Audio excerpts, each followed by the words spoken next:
see what happens. All right, we're ready to roll. Well, ladies and gentlemen, we welcome you to this, our Maricopa Fork City Council, January 9th, 2018. You're going to notice if you've been here often, which I think if I look out, I don't see a lot of familiar faces, but the chairs have been mixed up a little bit. We have new council members. They've been recognized in the past as council-elect or whatever, but we like to officially recognize Barbara and council member Stacy Carroll. And I moved these guys up a little bit because they were getting a little complacent in their chairs. So, anyway, and I'm sitting in a little different chair myself. So this is going to be fun. We have a lot of work to do tonight, and one of the most pressing issues is that of filling the chair next to council member Carroll, and then we'll get to that very quickly. So we will follow the amended agenda as posted, and we will begin with a Pledge of Allegiance. It will be followed by a prayer from Council Member Stacy Carroll, and after which I will conduct the roll call. If all would arise, please.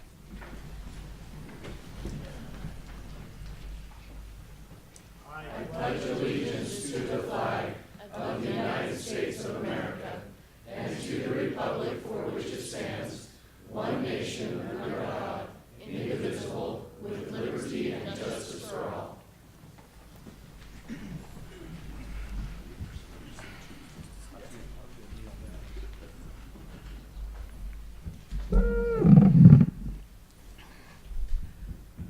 Our dear Heavenly Father, we're grateful this day to be able to meet together to conduct the business of the city.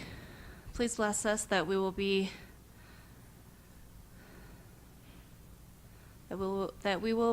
led by Thy Spirit, and that we will do all that we must do to be good. And we say these things in the name of Jesus Christ. Amen. Amen.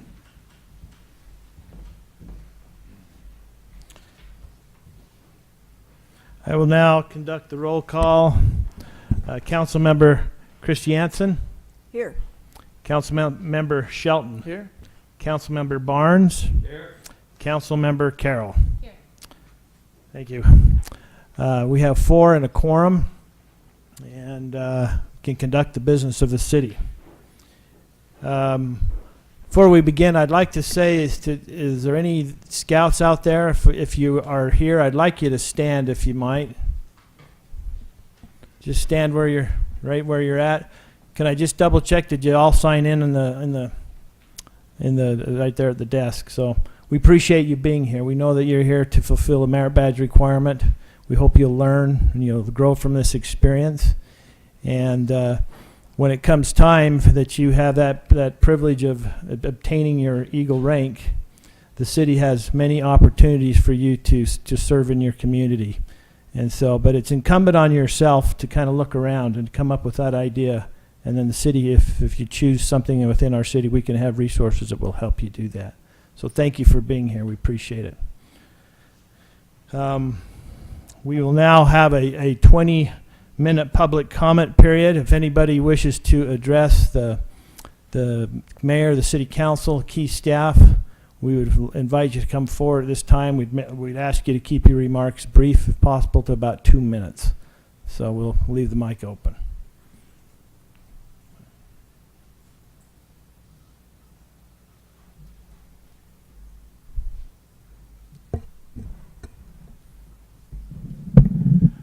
I'll state my name again, but I've been, maybe you know who I am. I've been here several times. Mr. Mayor, councilman. I came last meeting, I think you know, and I asked, what I'm working on is this hill over here on 700. I'm tired of being lied to and ignored for 2 years. Somebody told me last week that you've always been civil. Maybe that was my downfall. I don't know. I shouldn't have been civil. I should have, you know. I've got a list of 8 different mudslides and that kind of thing, starting in 09. I think 8 of them, I said, I don't want to be number 9. I'm at the bottom of that hill.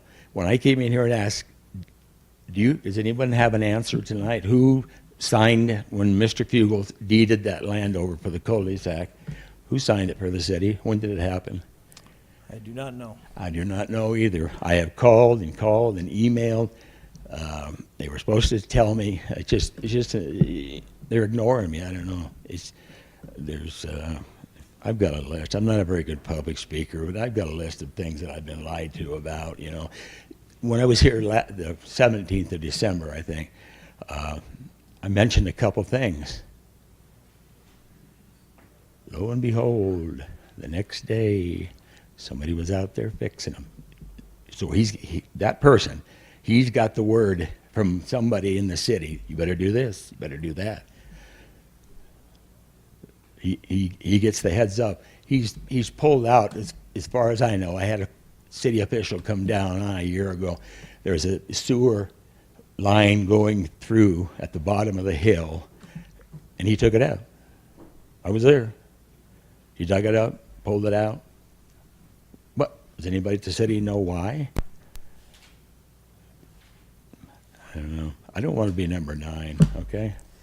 I think if I could real quick, Mayor, is there a way that we could be able to just put this on a future work session and get the history and some staff reports on that and just be able to look at what the current condition is? I know we've talked about a trail that's supposed to be going through that HOA as well at one point in time, and so there's been a lot of moving parts, I think, to this whole project.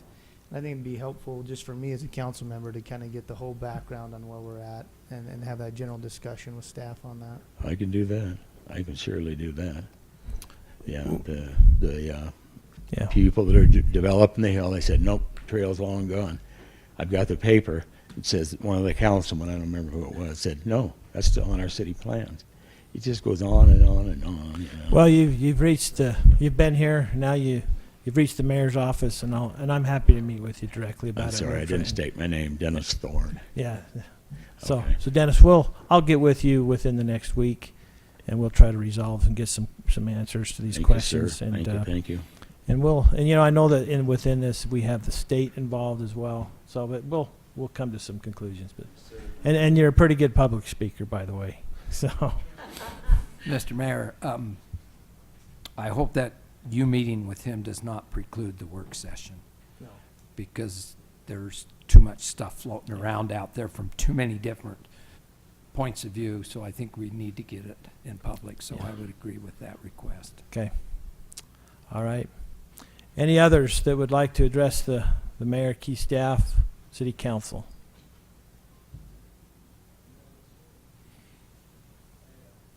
Seeing none, we will close the public comment period, and we will move on to council reports. And I'm going to move to my right, and I'll start with you, Council Member Christiansen. I have nothing to report. Thank you. Councilman Shelton.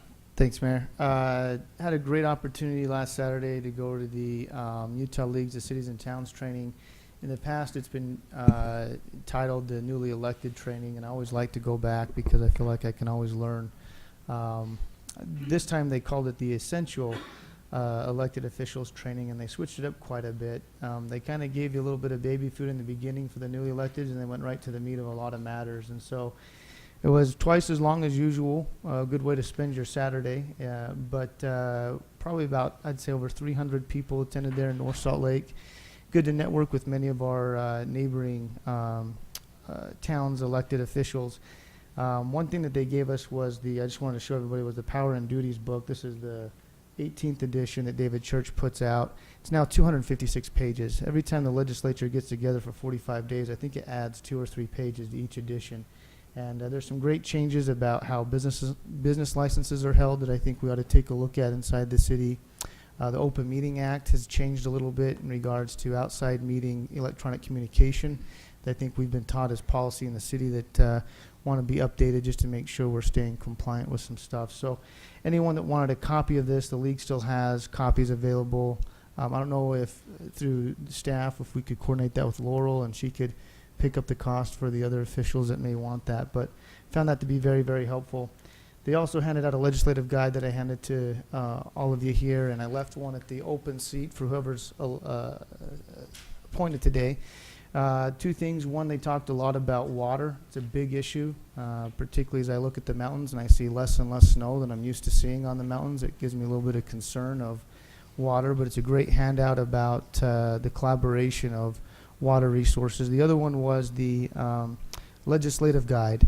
So the league had been put on a transportation committee this last interim session, and they came up with 6 possible solutions. They're going to be working with the legislature this next session on how to address transportation funding, particularly for local roads. And I thought that was interesting. And then they have some other priorities they put there that they're going to be lobbying for, and I thought it'd be good for us to be aware of it.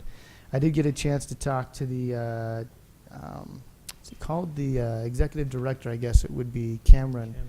And he'd be willing to help us out and lobby because no appropriations are needed for the Murdoch Connector Road. And so we just need to coordinate our efforts with Highland City and other municipalities on that as well. So thought I'd report that back. Also had a great opportunity to attend the Park Tax Committee meeting. A lot of great things coming out of that. One thing that they wanted to see from us, I believe Sherilyn had attended that training or that meeting as well, is they're looking at a timeline as far as budgets. I know last year the timelines didn't necessarily match up. And so I think coming back through staff was supposed to be some timelines to make sure we felt comfortable with when their recommendations were going to be made and when they need to have their mandatory meetings and things of that nature. And I think we've got them set for a work session coming up as well, which will be really good. And then I also have a meeting Thursday morning with dispatch services. So if staff have any concerns that they'd like me to represent, just let me know. I did get a chance to touch base with Scott Darrington, Guy Fugel, and I already forgot the former mayor's name of Pleasant Grove. I can't believe Mayor Daniels. And had a good discussion with them about potentially joining the interlocal agreement and coming on board and some of the resources they could bring. And they're very happy to start those negotiations. So we're going to work on that as a board to see if we can't get our neighboring town. I think that'll help us out quite a bit to have all of us under one roof. There's a council member also from Saratoga Springs who I'm working closely with on that as well. So that's my report, Mayor. Thank you for that report. Councilman Bard. Thank you, Mayor.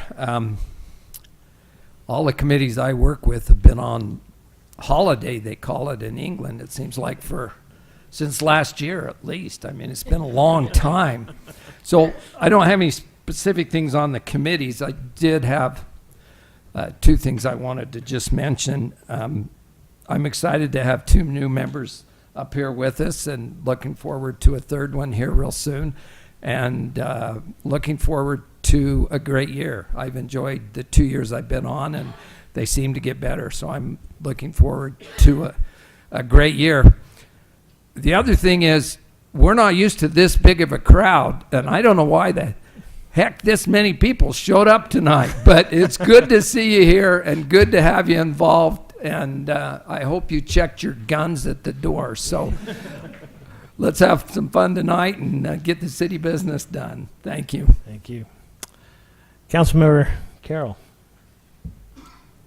I have nothing to report, but I am looking forward to my committee assignments. Okay. So So you know that there's many committees. I've been waiting to see who's sitting in this chair right here next to us before I kind of make those final assignments, and we'll talk about them. So, and the mayor's report tonight is that, typically we will review things that the happenings, and so it's been about a week since I've been sworn in and sworn at a little bit. I'm not counting tonight as a sworn at, so, but I'm excited to sit in this chair. I feel very blessed to do so, and pledge to do my best. I've been telling people that, and so I've learned a lot about how staff operates. I've seen it at a different level this past week in the interaction of the mayor's office with key staff and others, and I feel like I'm drinking from a fire hose, but I do know I've felt that before, and I know others around me are probably feeling similar things. But I know that just in the course of time that hose might start to dry up a little bit, and you can get your feet under you. But it's been an exhilarating experience to date. So that'd be my report.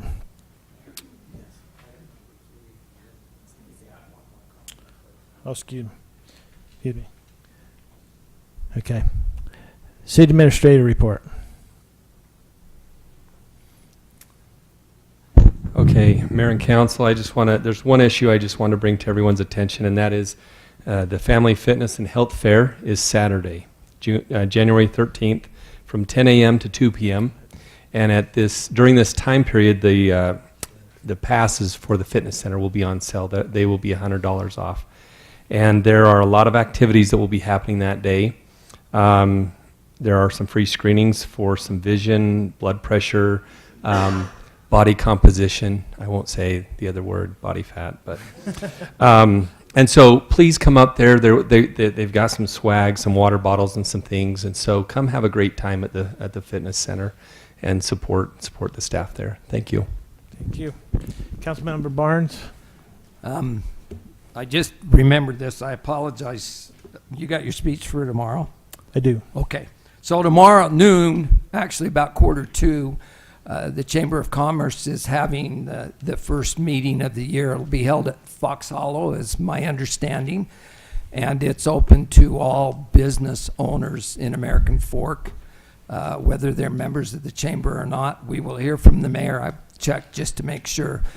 He's got his speech ready. We'll hear from him tomorrow, and it's just a great activity that brings business owners and employees together. So those that want to come tomorrow, 11:45 at Fox Hollow Clubhouse.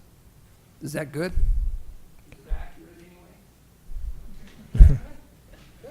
Okay. Thank you. Okay, now, before we get into any action items or even the common consent agenda, we felt like it would be important to have a full body to represent the city. And we appreciate the applicants that have put in to kind of put yourself out there tonight. We've reviewed your applications. We feel prepared. I would state that we have had 2 that have dropped out today. So it is just these 6 men in front of us right here that are vying to fill this seat, this 2-year vacancy. But hopefully you've received good communication through the city to help prepare you for tonight.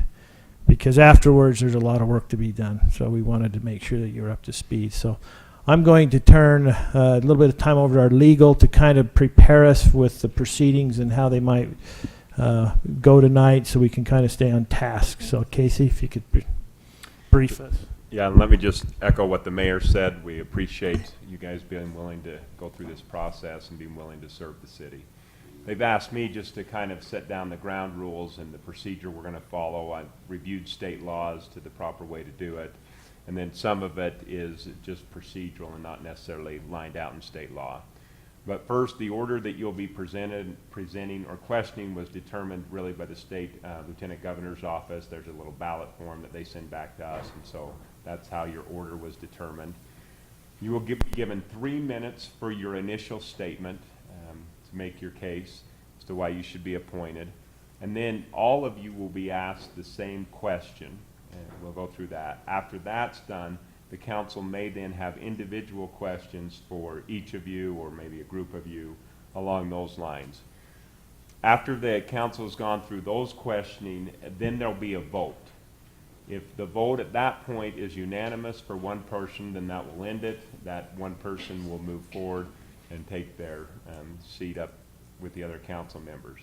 If there is not a unanimous decision, then the top 2 highest vote getters will be selected and again may face additional questions from the council. And then from those 2 individuals, another vote will take place, and the individual that has the highest vote will then be appointed as the council member. Just to point out that unlike maybe elections, this is not a debate. This is more in the format of a job interview where you'll be responding to the council and not necessarily to each other. And again, thanks for your willingness to participate in this process. And are there any questions from the 6 of you? Question I have, Casey, just on the procedure. I tried to read through the email and understand it the best I could. Is there a reason why we're just asking one question per person? Or I would prefer, I've never seen that done before. I've been through this twice now, and it's been more of a kind of an open forum per. I don't know that if it's necessarily opportunity. limited to that, it's not. My Okay. understanding is it's not necessarily limited. So as they're up here after they present, we can, as a council, ask as many questions as we want at that Mhm. point in time? Yep. Okay. I just wanted to It clarify was that. actually, there's two questions. Two questions that will be for everyone. Following that, it will be whatever the council wants to do. We just wanted to hear from all of them to answer the same question. Well, the same two questions. Okay. And then I think something that maybe Casey forgot to mention, that in the event of the tie, if it comes to two candidates, then the mayor will be the tiebreaker. Outside of that, I'll just be listening and learning with the rest of you. I thought okay. it was a duel. Isn't that what we brought the pistols for? No, I'm just joking. I'm joking. I'm sorry. So. So, with that in mind, we will start this process. We're looking forward to it. We're going to start with, here's the order, as again by the master ballot list determined by the Lieutenant Governor's office. We will start with Jeffrey Shorter, followed by Kyle Barrett. He will be followed by George Brown Jr., and then Ernest John, Bruce Franson, and Clark Taylor. And if we get a little mixed up, I have this right in front of me. So, Jeff, if you'd come forward this time. Can I interject one thing? We're going to have Camden, you have 3 minutes to do your opening statement. Camden will hold up a yellow paper when you have 30 seconds left, and a red paper when you should be finished. I wonder why he was sitting there grinning like that. So, all right. Mayor and council, it's an honor to be here. I appreciate the chance to be in front of you. I know serving the last 4 years has been a great opportunity. I live in American Fork with my wife and 4 children. My children are all grown. I have 10 grandchildren. I have a couple of granddaughters who are now 15, which makes me get a lot older, but she was excited. She got her learner's permit, and one of them was really excited to get that. I love American Fork. I've been here since 1994, and I'd love to continue to serve. I think when we started, there were some challenges, and I think now we've got some of the best city employees and staff that we've ever had. And I remember at one point we were trying to have the city administrator do a big search for talent for our chief of police and fire chief, and I thought, why would we do that when we have so many good people that are citizens of American Fork and do such a great job? So I was pleased. I'm so pleased with what we have now. It's great leadership, and the reason I want to continue to serve is I'd like to see us go forward on the TOD. And I know we're just getting that up and running, and I'd like to see that to go forward. And the other thing I loved about serving and what we have coming forward is the park tax. I'm loving the fact that we have Art Dye and the arts getting the kind of money that they need to actually make a difference. And so I'm pretty excited to try to serve again, and I'd be honored if you chose me to serve for the 2 years to fill your remaining term, Mayor. And with that, like I said, I'm really grateful for the opportunity. My voice is different. It's not my movie star voice. It's just I've got a cold. So thank you. Thank you. All right. Mr. Barrett. Mayor and council, I certainly appreciate your time today. Before I get started here, I just want to tell you how grateful I am to live in such a land that we live in America where this can actually take place. There's a lot of parts of this world where this type of environment does not take place, and people are, the next man up or whatever. So I'm grateful for the opportunity to actually stand before you today and to live in a country where this can take place. I'd like to thank you for, I guess you could say, teaching me a thing or two, Barbara and Stacy, about running a successful campaign. You guys certainly taught me a thing or two. As you're aware, I ran for city council. And as you're also aware, it takes a lot of time, energy, effort, and money to actually run.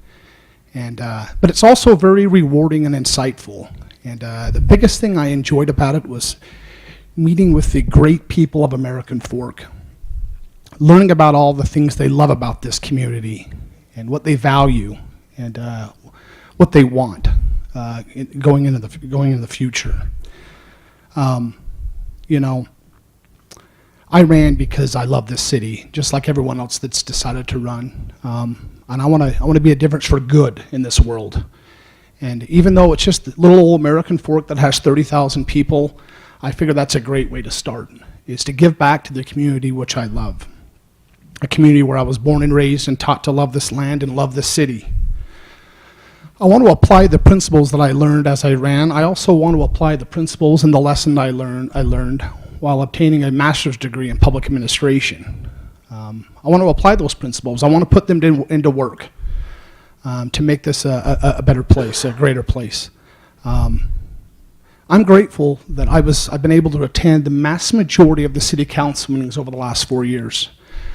I'm grateful that I've been able to learn from all the ones that have served on this council. Some of them are even applying for the job today, for the open position, and they've certainly taught me a thing or two about how to be on the city council and how to make tough decisions and make tough decisions, but that may not always be the most popular decision, but they're the best thing for the city of American Fork. So that's really why I'm applying, and that's why I want to be the 5th city councilman. If approved, I'm committed to make American Fork City even a better place to live, work, and play. And when I mean that, I truly mean that. I want it to be a better place, and I want the TOD to get developed and south of the freeway, and there's a number of things that I think that we can do appropriately, but that's what I'm committed to doing, to make American Fork City a better place to live, work, and play. Thank you. Mr. Brown. Thank you. I'm George Brown. I know most of you. I previously served on the city council.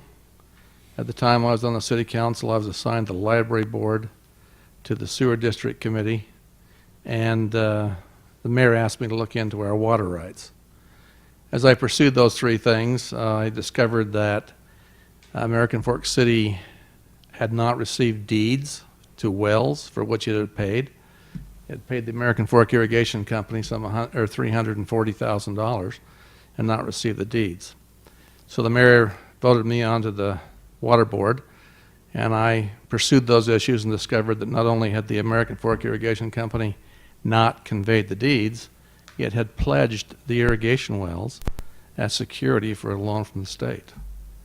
So we had to go through. I said, well, Mayor, we could charge these guys with crime. And the mayor said, no, let's just work it out. So we eventually got the loans paid off, got the wells freed up from the security claim. And then we got Ralph Kitchen was voted the president of the irrigation company, and he signed the deeds over to American Fork City. When I was on the sewer committee, I discovered that, we had some people give us some information, but Mayor and I discovered, we were both on the committee, we discovered that we were paying for Alpine and Highlands sewage. American Fork City was. There was a secret line that came into the American Fork line over by Beehive Park. There was no meter where the Alpine and Highland sewers came into our main sewer line. And the American Fork sewer line, where it went into the main system for the sewer district, was not functioning properly. So we corrected those things and discovered that we had been overbilled $144,000. So we saved a lot of money after that, and I wanted to collect the money, but the council voted not to do that, so I guess we were trying to, again, work things out. I also was involved with the library, and there were problems with the old library. It had didn't meet ADA requirements, had electrical problems, someone could get electrocuted, and had a cement roof that could pancake down if there was an earthquake. So we worked and finally got Clark Taylor to support the vote and got 3 council members and voted for a new library, and so now we have a new library over there. And my time's up, so my experience is, that's what I have to say, is it's my experience is my best thing I have to offer the city council. Why am I here? Water rights. The state is going to change water right laws. We've got to stay on top of the water rights. You live in a desert, most important thing is water. So that's my interest in serving on the city council. I want to make sure the water rights for American Fork City are protected. We're one of 3 cities that has deeds. Thank you.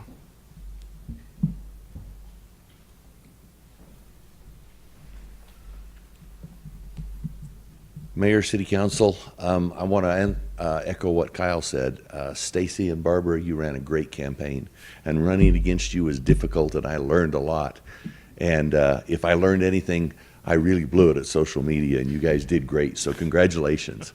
That said, about 30 years ago when I started my career, I started with a little company that got bought up and was rapidly ended up in a Fortune 100 company. And so I learned in Fortune 100 companies, the way to move up is to move.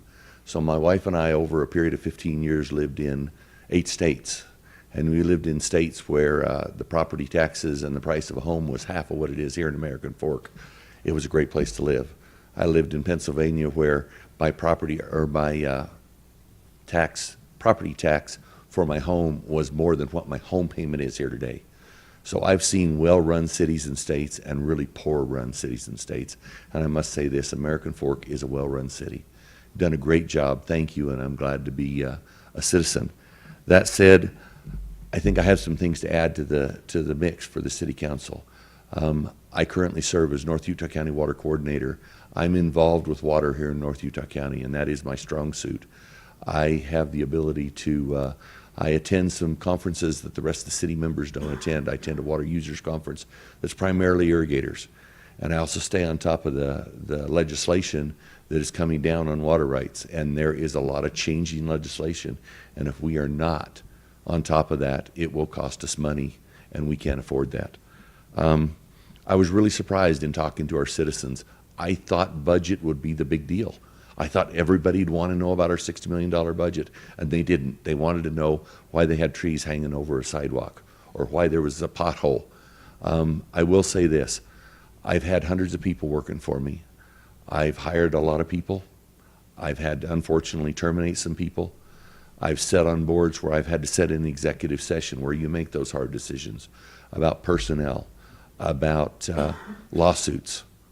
And I believe that I have the skill set that I can come up to speed very quickly and be an asset to the City Council and to this city. It is a great city. I've been here 15 years, so I moved all over the country for 15. We made a commitment to our kids that we would settle down when they were in grade school. All of my kids went to junior high and high school here. This is where I intend on staying. It is a great group of people, and I hope that I can be part of that. Thank you.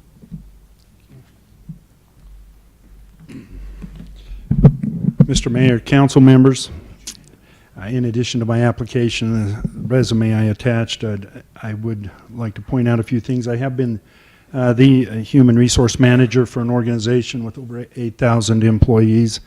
I oversaw a multi-billion-dollar budget with support and services that we provided to over 100 countries worldwide. I also oversaw 2 rather large communities, both Camp Williams here and Fort Leonard Wood, Missouri, where there were 17,000 residents, where we were on over 100,000 acres. We were responsible for providing all public services from hospitals, clinics, cemeteries, pools, golf courses, bowling alleys, and everything that a city would need.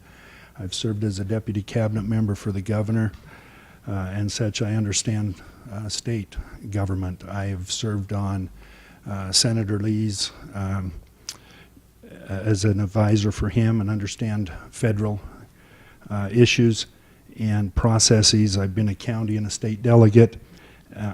I am a 4th generation citizen of the town, and I have 2 generations living here that are following behind me. I personally went to Greenwood School, a Title I school here in town that many people are unaware of. My family and I have been involved there, helping with reading and other programs, and frankly, much more can be done there. In addition to being an Eagle Scout, I've also been the district chairman for the Boy Scouts of America for all of American Fork and half of Lehigh for over 5 years. Also been on the executive board of the Boy Scouts of America with over 75,000 young men and women, and 40,000 adult volunteers covering 3 states. I am currently the cemetery committee chairman here in town. Some of the issues I'm concerned about is the south side. I've lived in that area my entire life, and I know many of the people in that area, and I know many of the landowners. And I know that at this time we have no representation south of Main Street on this council. I would like to be the one to represent that area as well as the rest of the community. Vineyard Connector, growth, water rights, property rights, all of those things come into play down there and are significant issues. I envision American Fork as returning to be the hub of North America, northern Utah County. We can improve public roads, safety, recreation center, boat harbor, golf course, all of those things, and encourage economic development. We must be fiscally conservative, but I am a proponent of OPM, other people's money.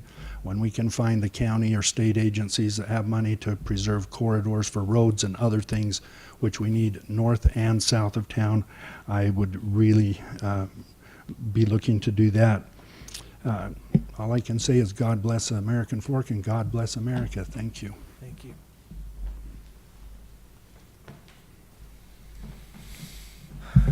Mayor and Council, I guess the first thing I could say after being last, I have the opportunity to listen to these good people, is I don't know whether you have a bad choice tonight.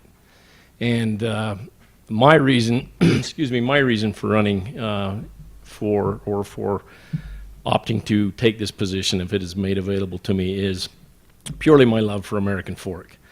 I have lived here the majority of my life, with the exception of about 5.5 years. And I've had the opportunity to serve on many committees and councils. I've been on the Planning Commission for a couple of years. I happen to have served in your seats as well. And this is a tremendous town. And I think there's something about a hometown and feeling the emotion and the passion behind that, and with no other reason than a desire to make your city great and to roll up your sleeves and dig in and make things happen. That has always been my desire. I have a tremendous appreciation for different aspects of the city. I was employed by the city for over 10 years. I worked at the cemetery. I was a grave digger. I have a perspective on what it's like to be viewed from the public as a worker for American Fork City. My father was the public works administrator and the city recorder here for 30 years. I'm familiar with the calls. I'm familiar with the lack of appreciation for city employees and the assumptions that are made with that. And I believe I bring a sensitivity to be able to understand that and to aid in those situations, and not only help our employees, but help the public with an understanding of that also.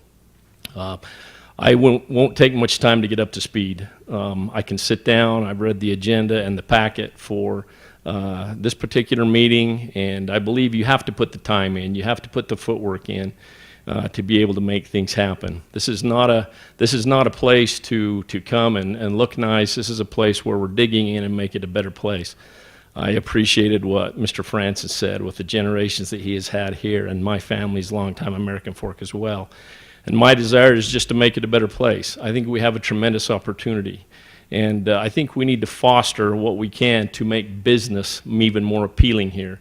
Because by bringing in businesses, both retail and other commercial businesses, we lessen the tax burden on our citizens. And frankly, that is another example of other people's money that makes a difference. When we facilitate a warm business environment, we have the opportunity to make our city great and take that burden away from those who reside here and make these situations and the quality of life that much better for them without coming out of their pocketbook as well. So I'm here to serve. That is exactly why I'm here, no other reason. And I will do my best if you give me that opportunity. Thank you. All right. Thank you, gentlemen. Thank you. So what we'll do next is that the council has submitted questions to our city recorder, and she has compiled them and conferred with our city administrator to look if there was some duplicity.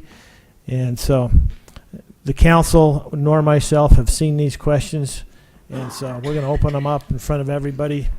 And so we're going to ask them one question at a time, and then I'm going to I'll first of all, I'll state the question, and then I'm going to change up the order a little bit. We're just that's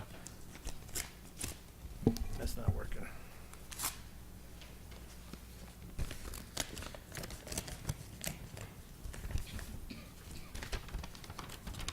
Well, I'll take that back. So here's what the order will be, so we can all prepare as the question is read. Give you as much time as you can. So we will start with George Brown, followed by Ernie John, Bruce Franson, Clark Tater, Jeff Shorter, Kyle Barrett, just for this first question. Okay? Describe your experience in volunteering or serving the citizens of American Fork. Mr. Brown. 2 minutes. Yes, thank you. 2 minutes, and Camden will keep the time for us. Well, I've always been very active in my church assignments and serving people in that manner. I was a member of the Utah National Guard and the Army Reserve for some 33 years. I participated in the Boy Scouts, and they worked really well. Once you taught them how to fall into a formation and a few things like that, the Boy Scouts did pretty well for themselves. But so I've done those things since I've been on American Fork, and I also, as I said, served on the city council. As an attorney, I did a lot of work for people that couldn't afford it, so I did a lot of pro bono work. So in that sense, I've participated in a lot of service issues. Any other questions? They're going to come to you, but that's, well, so. If you need me to repeat the question at all, let me know, but we'll just stay with this same question for now. Thank you, Mayor.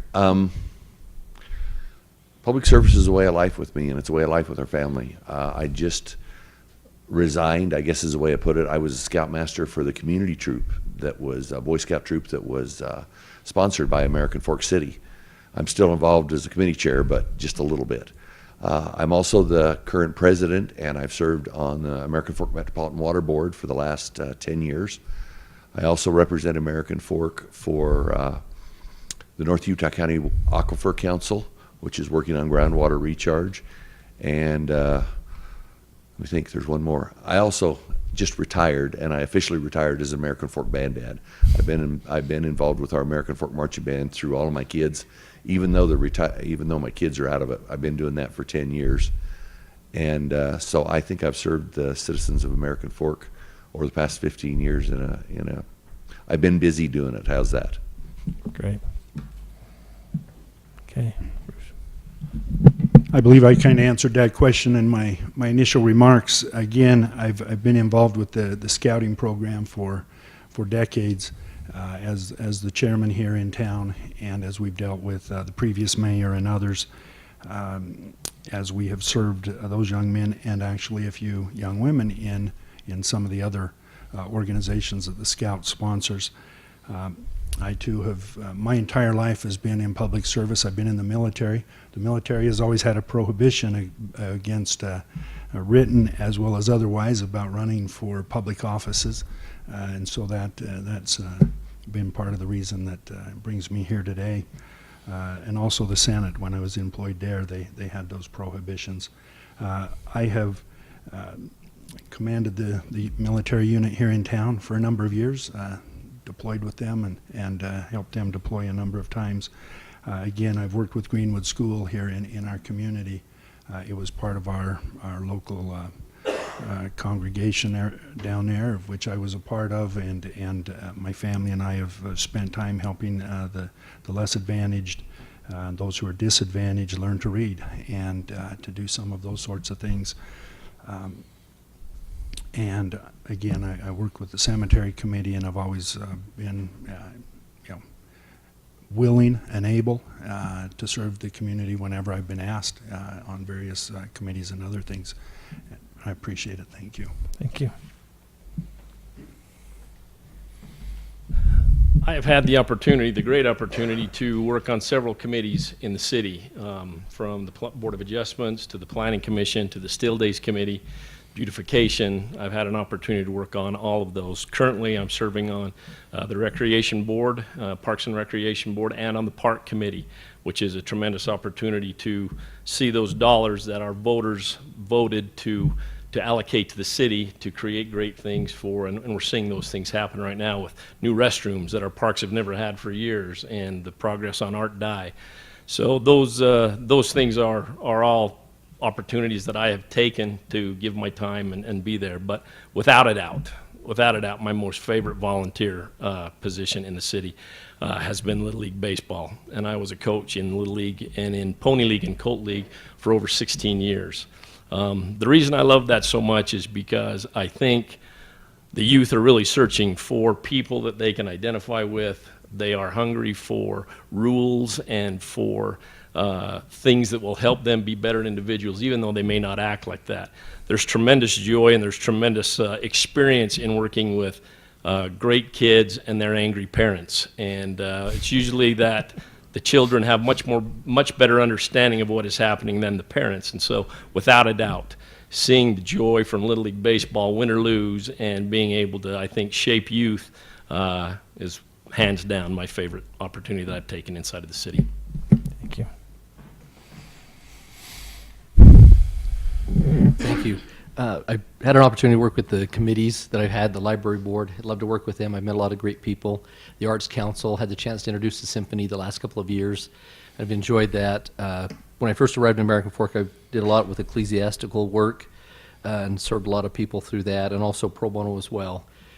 Members of our congregation who needed legal assistance without being charged for it.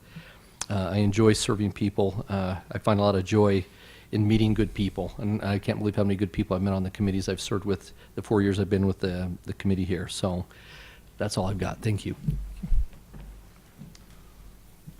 I'm grateful to say that I've volunteered as both a Boy Scout, as an Eagle Scout, and as a Boy Scout leader. I've worked on a number of Eagle Scout projects inside the cemetery.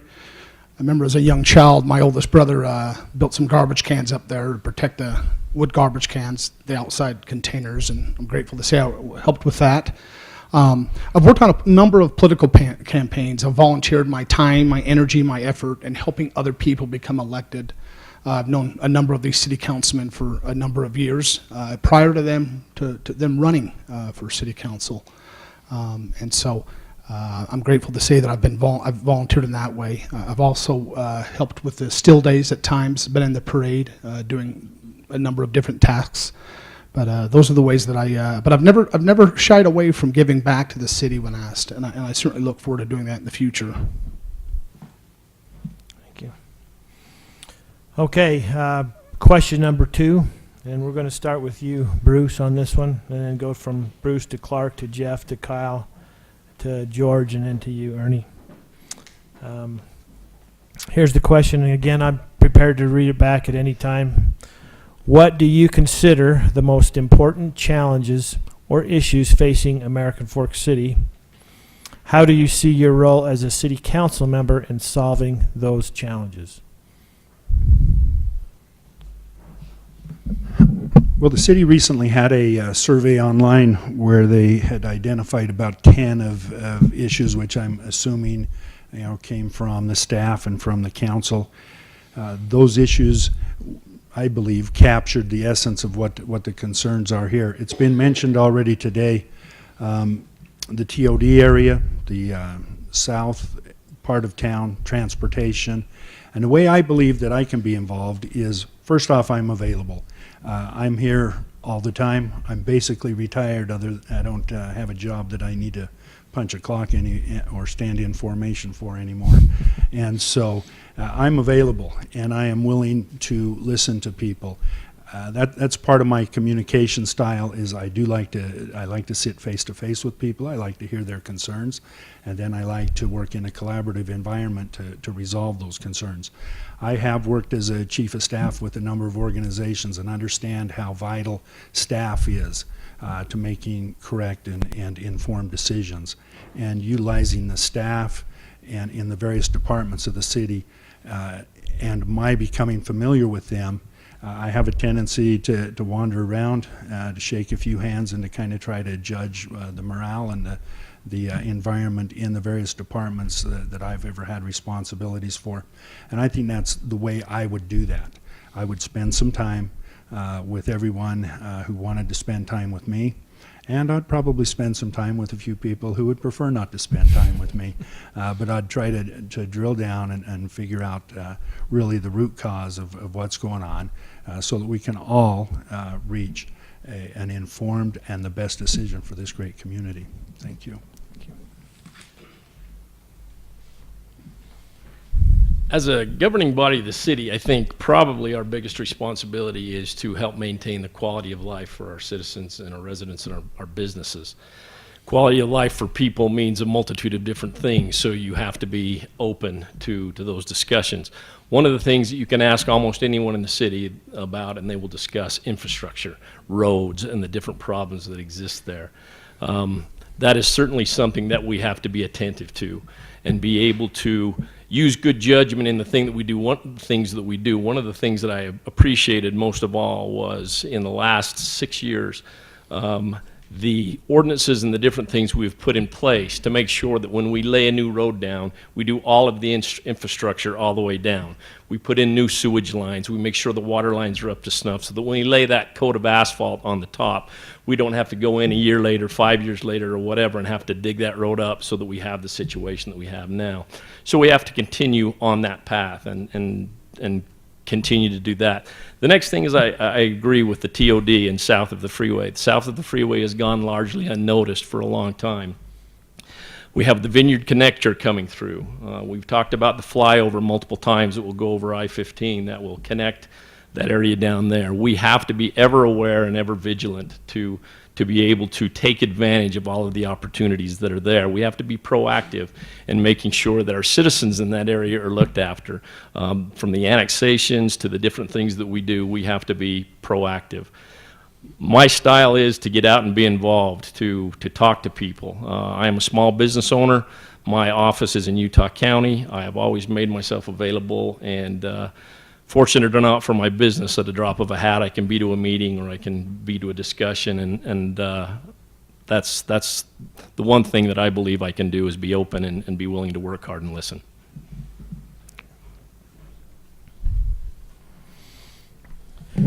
Is everybody that tall, or am I just? Jeez. Anyway, I'm grateful for this chance to answer that question. I think the biggest issue is growth, and always has been. But I want to I know there's a lot of people that want to stop growth and somehow stop people from coming to this marvelous place to live. And I'd rather be more open, and that we accept the growth, and that we welcome people, all citizens of every kind, here to our city. I want it to be a place where we can talk to each other, and where we don't have neighborhoods that are blocked off, or that we put up a lot of gates and fences to keep people out. We need to be a city that welcomes people. And if there's problems, that we go in and try to do what we can to help, and not with government money or funding, but just with good efforts of good people to make a difference. And the other issue that's important is I'm grateful the last 4 years that we've kept the taxes down. And I think that when we do the infrastructure, which we should do it as our means allow us to do it. If we wanted to build really beautiful roads, we could do that, but it would cost a fortune. And I'd rather do it as we can and as we can afford it. Sorry, Jeff.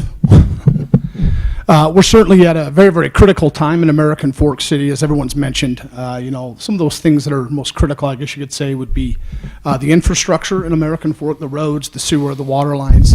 The TOD is something that we got to get right the first time. The flyovers has got to be something we get right the first time. We can't do a redo. We can't do a re-over. We've got one chance at it. But probably the biggest thing that I want to do when it comes to that is be a better sound. I want to be a better sounding board. Over the last 4 years, I've attended these meetings, and a number of people come up, like this gentleman to my left, and are frustrated with things that are taking place. And you know what? We can't solve everyone's problems, obviously, on the city council, but I feel like that I know for myself, I want to do a better job of hearing people out. I may not necessarily be able to solve their problem, but I'd certainly want them to understand that I'm here for them, and I want to definitely hear what they have to say and see what I can do for them.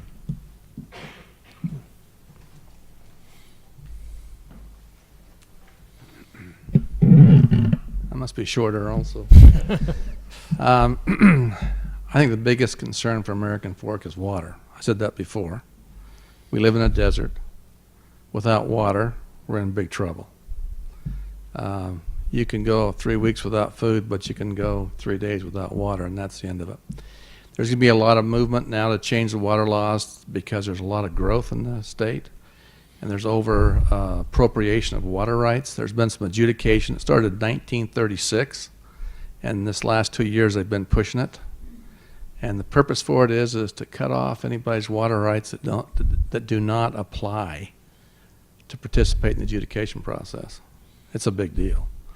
And they're going to cut it down so they can make water available for new development because of the technology which the state wants to bring in. So I think that's very critical. I think sewer is very critical. Water, sewer, roads, public service, including police, fire, and ambulance. Those things are the most critical. Parks are very important for quality of life, or for enjoying life, but those other things are necessary to maintain life.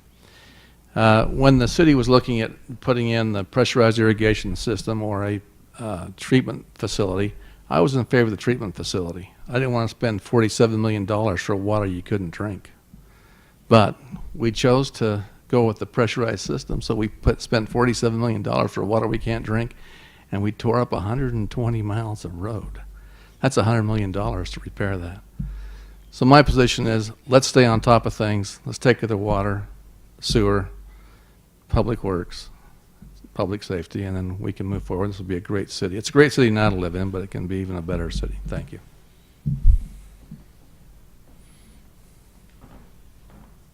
Mayor, could I get you to repeat that question? Yes. What do you consider the most important challenges or issues facing American Fork City? And how do you see your role as a city council member in solving those challenges? Thank you. Well, the good news is I get to go past. The bad news, everybody's ever covered it. I think the biggest issue we have is growth, and everything else comes under growth. Water comes under growth. Quality of life comes under growth. Traffic comes under growth. And like Kyle said, we get one chance to get a lot of this right. Some of the stuff we can go back and fix. But if we don't get that TOD right the first time, it won't be the jewel that we hope it to be. It'll be a burden.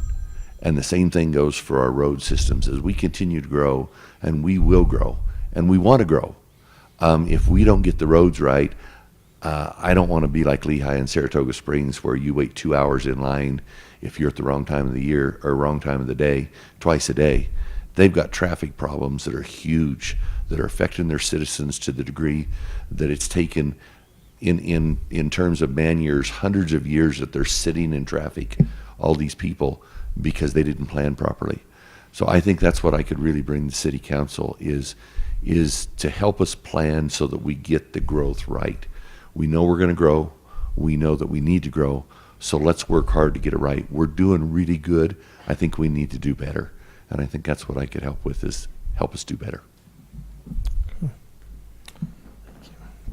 But that's just to break the tension and just for your, thank you. I think we ought to give him a round of applause.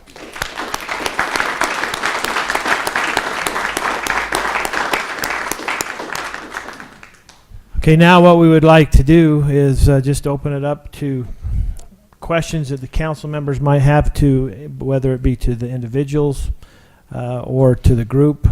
I think that at this point, if it is to the group, we'll limit it to 1 minute for a response. But at this point, we really have the prerogative to do what we want to do, to try to come up with some kind of a decision in our mind, and that could be different for any one of us. So we're just going to open up the questions, and maybe if you're called upon, if you just come up to the mic so that the rest of the people outside of this room can hear. So, council, do you have any questions? Question, but maybe some discussion as well. I've been in your shoes, and it's not easy to put your name in the hat. I remember coming back from a church mission at the young age of 21 and wanted to take over the world, I guess you could say, at that time. And there was an opening on the city council, and I put in for it. And I've told many of you this same story. And the council at the time was wise not to choose me for various reasons. But I'm always grateful for someone I consider a great friend and mentor, Mayor Barrett at the time, that gave me a chance and pointed me to the Board of Adjustments. And from age of 21 to 29, I was able to serve in that capacity, and it was a great learning ground. I had many other mentors I learned through that that prepared me for where I was feeling more capable to serve. I sincerely felt tonight, as each of you had spoken, there are 6 chairs up here and there are 6 chairs down there. I think we could completely flip, and our city would be in completely great hands. When you hear there's an open council seat, you start to worry a little bit about who's going to put their name in. And you hope you have a good group to choose from. But the downside to that is it makes it a really, really tough decision going forward. And so I'd like to echo the words that have been said before, that I don't think there's any bad choice, and I don't know if there's any right choice. And in my own mind, I'm trying to look at it and saying, I don't know how else to put it, but what would feel right. our form of government is a 6-member council form. The mayor is a member of the city council. It's not like Provo where they're separate. And so as we're intermingled up here, this is a team. Now we play different positions on that team, and I think any one of you could fill that vacant position very, very well. And it's very difficult, I think, to be able to come up and say out of these great candidates, which is the best one. One question I had, and open it up to whoever would like to, what question didn't we ask that you think we should have asked? And then can you answer that? And I think that'd give us some good insight. You know what? I'll set the order. If you, well, no, I guess I'm not. That's a voluntary question. I'm not going to tell you how to get up here in whatever order. So, If you feel it's unfair, you're welcome to tell me that as well. So, I think that's the great strength of a council, is being able to work together and listen to each other. Maybe while you're pondering that I feel a great kinship with with all of you. Worked with you in various capacities. Went to school with some of your children and got to know you through that capacity. And I'm very sincere in that comment that I think each of you would do just as good or maybe even better job than the 5 that are up here currently.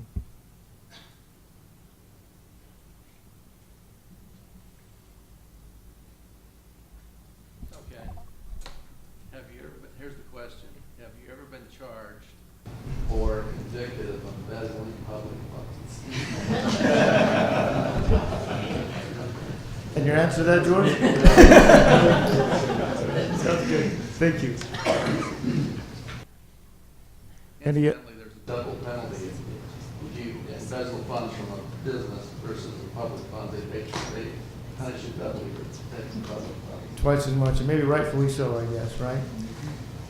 Any other comments? If not, I'll withdraw that and we can move on. Ernie, I'm going to have you come up, because we can hear you, but we know there's about 10,000 people that are watching this. streaming this Gee, thanks. So they can't hear a word you say until you come to the mic. If I had to ask a question, I guess it's a standard interview question I ask is how do you think you'd get along with this group of people that's up here? I mean, what is your strength? Well, give me your strongest reason that you think you'd get along with this group of people, and conversely, why do you think you wouldn't get along with them? I mean, that's one of those that's really tough to answer, I'll be honest with you. And your answer would be? I'm a facilitator. I really like to listen, and I feel like I like to work within a team. I'm a strong team member, and so that's how I think I'd work with the city councils. I like to facilitate finding answers.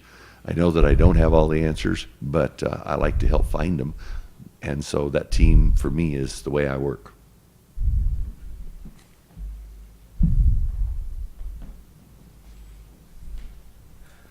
I think for that last question that Mr. John posed, I think there's a lack of civility in our world today, everywhere. I don't feel that here. And I think this is a council that, and I know all of you pretty well and have been involved with you in some way or another, whether it's, an acquaintance or whether it's on a committee or served with you as a city councilman. The beauty of city government is being able to meet together and disagree and still be all resolved to solve a problem, and do that with civility and with decency and with respect. I think this council is extremely conducive to that kind of environment. I think everyone has their own ideas. I think everyone has their own strong opinions. But I don't feel like there would be the Dukes Up mentality or the situation where we would literally be crossing one another and have personal problems in addition to disagreeing on any issue. I think this council provides a really good environment to accomplish many things, because I believe all of us can do things through civility and respect, and I think that is a tremendous opportunity to go forward and accomplish many great things. That's the way I feel.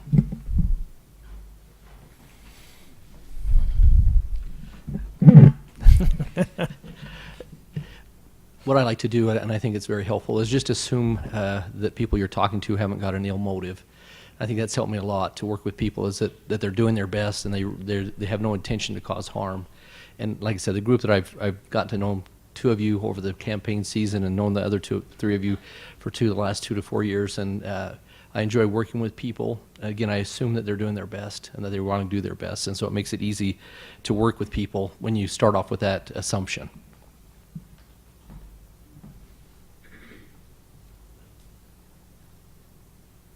I'll withdraw and let any other council members ask any Okay. questions. Other they have. questions that you might want to ask? I'll just jump in. This is the single worst decision that I will make, I'm sure, in the 4 years that I'm up here. And it's your fault, you six. I'm not taking the blame. You're all wonderful men. You're all well qualified. You're all articulate. You're all good people who have the heart of the city, the good of the city in your heart. And I'm not blowing smoke. I honestly believe that. I've worked with all of you in one way or another, some a little more closely than others, but you've demonstrated a good track record, and I think most cities anywhere in the country wish they could have this kind of a decision to make. So I echo pretty much everything Mr. Shelton has said, and I won't repeat all of that, but thanks for throwing your hat in the proverbial ring. Thanks for your answers tonight. And heads up, 7-Up. Any of you remember that game? I think we ought to play that, and you're the heads down, and you guys vote and give us an idea of what you think this ought to be. Because honestly, this is tough. Before I came, honestly, I will tell you, I thought I had a pretty good idea. I think it was Barbara Bush that said something about she had all kinds of ideas about raising kids until she had kids, and those all went out the window. That's kind of what happened to me tonight. We've touched a couple of times on quality of life. I would like any of you who would like to just respond to how you define quality of life. And where does that fit in among all the other things as far as a city council and a city and city residents are concerned? And so that's my question. Define quality of life and how you feel it fits in. And thanks for putting up with me, Mayor. I think quality of life, to sum it up, is how people feel about the place they live. And I think American Fork, we do a number of things to make people enjoy this community. We have a rec center, we have a golf course, we have a boat harbor, one of very few on the lake, and we have a number of opportunities to improve those, to add to those. We have great community events, some that honor various holidays. Of course, our annual Steel Days. But all of those things, and every individual in this community is attracted here for a different reason. Some come here for one of those offerings, one of those venues, and some come here for another. And we have to be cognizant of that fact, and we need to, within our budget constraints that we have, determine how we can serve the most people with the resources that we have. We have a unique opportunity in this city right now as we address the infrastructure issues and as we address growth, as we address how we welcome people here, how welcome people feel when they're here, how people commute through, in and to and through our community. All of those things set a tone for how people view our community and our city. And I think you can sum that up was, we ask somebody, do you enjoy living here? If they say yes, then they feel that they have a good quality of life. And if they say no, then they don't feel as welcome here or as involved. And as we reach out, find out what people need, and focus our resources on those things, we can improve the quality of life here in town. Thank you.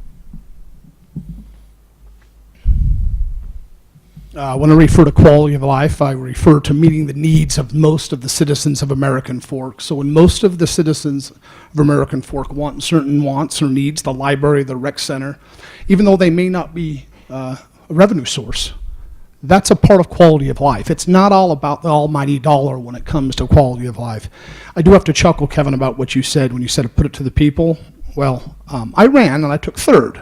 Anyways, there's a lot of good experience here. I got to tell you that. You cannot go wrong with any of these 6. And I'm honestly, I say that with all sincerity. I ran, I took third.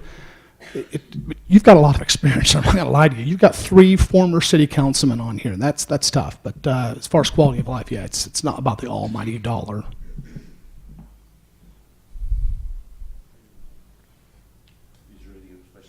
No. I hate to admit it, but Kyle's right. I agree with you with everything, Kyle. Not because I don't like you, but he's right because he said it before I did. I think to add a little bit of quality of life, that's kind of that esoteric quality that sometimes is hard to define. Yes, you've got the parks, you've got the rec center, you've got all the amenities, but it's also the people that say to their neighbors or to their family, I live in the greatest community in the world.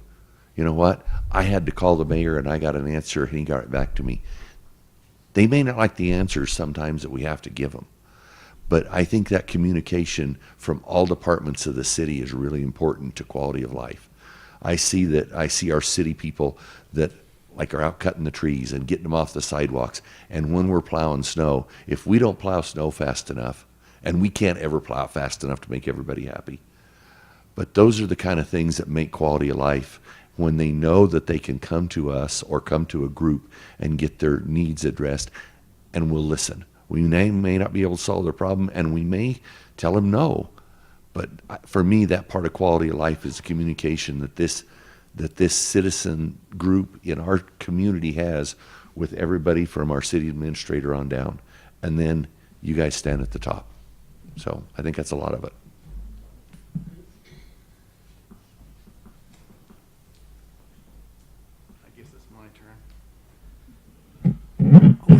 All these tall people. I'm going to go back to my initial statement, or not initial, but the last statement. The city has to take care of the things that keep people alive. That's the first thing. Water, sewer. When cities begin to put in water and sewer, life expectancy throughout the United States jumped because you got rid of people dying of bad water, and which was usually caused by sewage. So those 2 things are very essential. Roads, you can't get the police or the fire or the ambulance to a place unless you have roads. Roads are critical. And then the public and safety services, you've got to have those things. Other than that, so when you take care of those things, then you can start focusing on things that make life kind of fun. So if you don't have life, you can't have fun. So if you have life, then you can have fun. So you look at the parks, you look to the fitness center, you look at those things. And I've been going to the fitness center. I had a conversation with my horse one day, and I checked him out, and I said, "You're fat." He cocked his head and looked at me, and I didn't say anything, but I looked in his eye. I knew what he was thinking. "You're fat too, and you ride me." So I've been going to the fitness center, and I was stiff and sore all summer long. I thought throwing hay and doing things was enough, but it wasn't. So you have to have things like that in the parks, and I think people really do enjoy the parks. Although I do have a complaint. There used to be a rodeo grounds up where the golf course is, and they took it out, and so I do register that complaint. I think because in the terrible event we ever have a nuclear detonation around here, you get what's called EMP, electromagnetic pulse. Takes out all of the electrical things. Horses don't have electrical things, so I'll always be able to get around when there's a problem. But in any event, that's my view on take care of the fundamental things first, and then you do the other things to have quality of life. Thanks.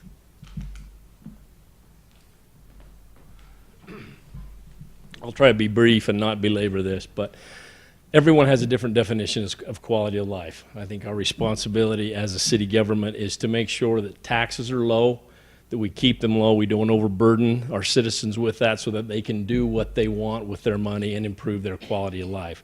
I think we owe them all the facilities that Mr. Brown talked about, and we are providing those. But for the most part, people want to be able to do what they want to do, and we need to be able to build our infrastructure, take care of things without putting an undue burden on our citizens so they can do what they want with their money and with their families. We provide them those opportunities, and they go for to do that.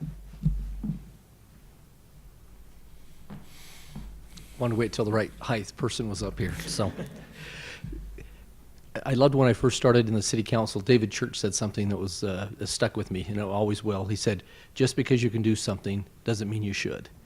And as a city government, we have a lot of impact on our neighbors, and just because we can do things doesn't always mean that we should. And the quality of life, our job is to get clean water in and the dirty water out, and safety, health and public safety. And those are our primary goals. When we do those, we need to make sure we don't do it at such a cost that our lower income citizens really struggle to pay just their sewer and water bills. If we get to that point where citizens are struggling to do that, then we maybe need to back off a little bit on the infrastructure. Because quality of life isn't very quality if you don't have enough money to pay your bills and your obligations.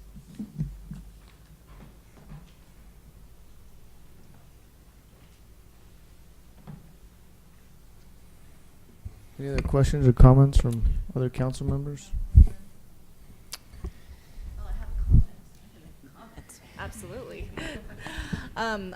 This is going to sound patronizing after everybody else has been speaking, but my goodness, you guys are very impressive, and I'm sort of wondering what I'm doing sitting up here compared to you. And I just, basically, that's all I want to say, that it kills me to pick one, because how do I pick out of you people, and I feel so inadequate in comparison. So I almost want to say forgive me in advance if I don't pick you, because it's really, really difficult. It's kind of a unique experience in the fact that, Barbara and Stacy just came back through a campaign myself, and we ran and we received a certain amount of votes, a few thousand votes, and here we sit. And now we sit in judgment of you in behalf of those votes and everybody that we represent to try to fill this vacancy. And so I know we'll do our best. And so, well, Council, is there any other questions that you have? I don't have a question, but I do have a continuing comment too. I do hope that, obviously we can only pick one person, but I do hope that the rest of you will consider volunteering and lending your expertise to the community, because we need you. You're all excellent people, and we really need as many good people as we can in this community. Barbara, I thought I'd become a reporter and keep an eye on it. Sounds like a plan. Councilman Barnes, you have a question? This is a question for the attorney over there, Mr. Casey. Can we have little sidebars here real quick? Does this all have to be totally open discussion? Yeah, you got to have an open meeting. That's the other part that makes this the worst decision ever. Yeah, Everybody else gets to discuss it and talk about it, right? I'm going to make a couple comments here real quick. I remember when I was sworn in the first time, Dick was standing right here, and I put my arm to the square, and I got halfway through the oath of the office, and my phone started to buzz. And I waited till I got home and took a listen to it, and it was my first complaint as a council member. Literally, I had been a council, I hadn't even, probably officially, because I hadn't finished the oath yet, but it was a neighbor complaining that their neighbor's parking too close to their driveway to block their vision. And to her, it was the most important issue in the world, and she had to have an answer right away. And so I think, Ernie, as we talk about, you think the budget would be the most important thing when you talk to people. It really is these little, and I hate to diminish them by calling them pet peeves that people have, but they have issues, and that's what we're here to be able to resolve.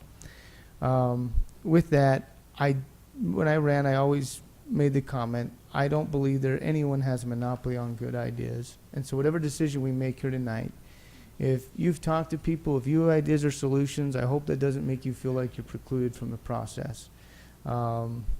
Jump on board. Let's figure this all out together. There's plenty of problems inside the city that need help. And so I hope that we can all work together on that front. With that, I've come to, I don't know if it's the right decision or not, but I'm prepared to make a motion. It will not be a motion. It'll just be a vote. There's no motion and a second that'll follow it. Is Basically, that state law, Casey? So does he put forth a name and then call for a vote? No, the mayor just calls for a vote. I call for a vote, and basically it's just as if we're up here tallying up the votes. So if I disagree with that. That's not the course of conduct we've followed in the past. We've always done a motion and we've moved forward on that. So unless you can show me something specific in state law, I'm prepared to go ahead with the motion. Okay.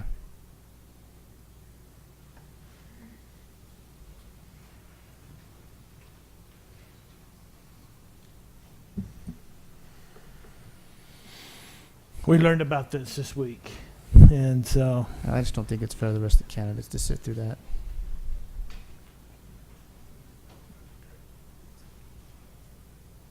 Two individuals having the highest number of votes of the municipal legislative body after a first vote is taken shall appear before the municipal legislative body, and the municipal legislative body shall vote again. And that is from section 20A-1-510, -510, Okay. midterm vacancies in municipal So we offices. can't do a motion and then take the, That says how we do the vote. What's that? What's before that? It says how we do the vote. Is there any? No, it doesn't say anything before that. Talks about that you have to choose from the candidates that are presented within 30 days. So it just implies that after a first vote is taken and there is no motion, it doesn't say there is no motion, It doesn't preclude one either, does it? but it does say you have to have a vote, not a motion. well, a vote on a motion would, I think, suffice that. Our rules of conduct state that any action we take has to follow a motion and a second. Right, but this is specifically stated by state law. Of course, you can do different if you want, but state law specifically sets out the procedure that you have a vote, then you take the two highest vote getters and vote on those two. Is it a voice vote? Is that what it states? Well, it doesn't state voice votes. In the past, they've always had the council vote, the city reporters reported the votes, and then turned them back in again. It has not been a voice vote, a vote. yeah. You feel like that would satisfy it, Casey? Well, you have to have, it's an open meeting, so it has to be an open vote. So whether you click a button on your computers, your tablets, or you set it forward, it has, the requirement is that if we're in an open meeting, it's got to be an open vote. It can't be a secret ballot. Okay. Right.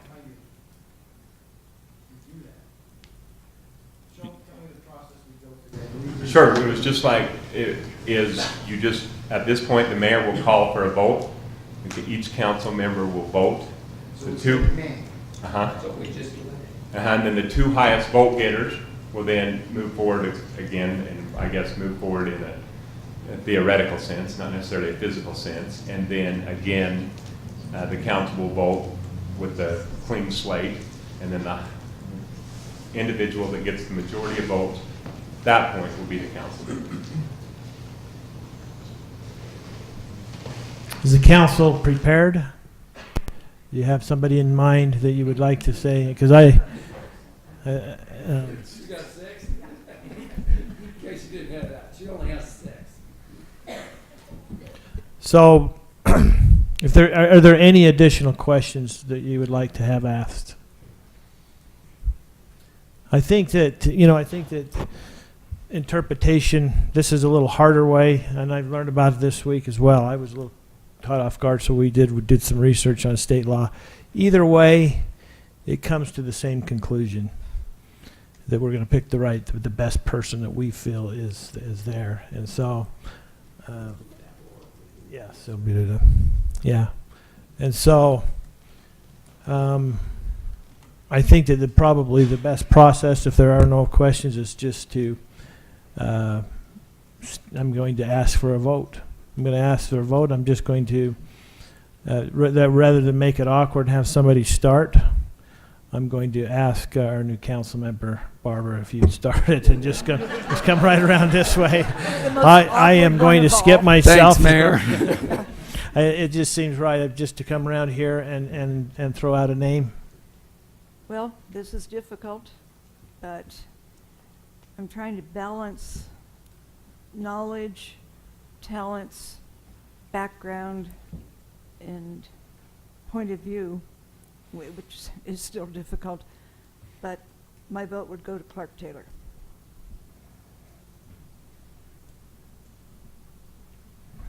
Clark Okay. Taylor as well. Sean.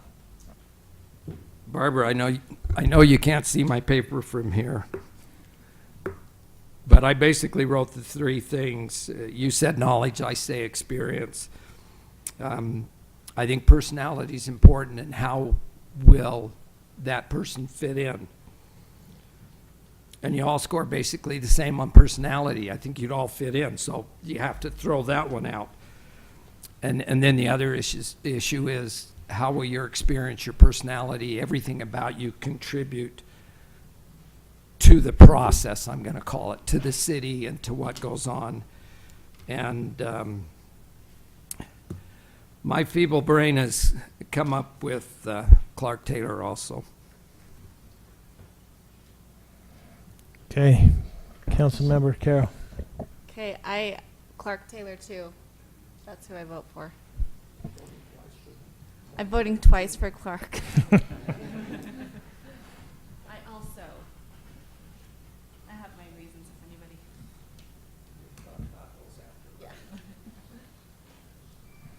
Yeah. Okay, so Casey, as we described earlier, with a unanimous vote, then there's no reason for a second vote. Thank you.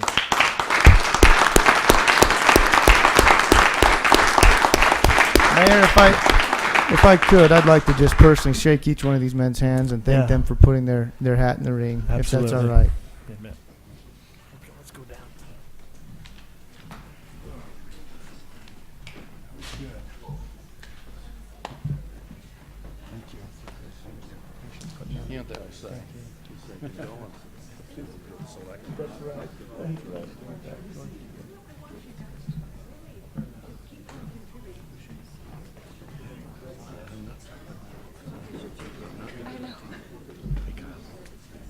Good job. Hey, Barbara. I'm glad I didn't have to make the decision. Congratulations. You bet.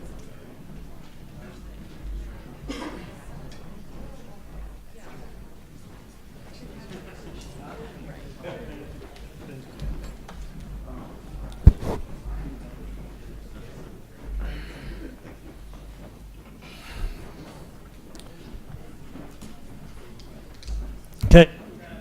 With that said, we're going to ask Mr. Taylor to come forward, and we will put him right to work. He will be administered the oath of office and take his seat.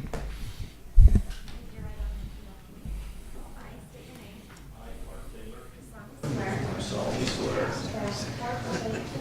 that I will support, obey, and defend the Constitution of the United States and the Constitution of the State of Utah, and that I will discharge the duties of my office with fidelity.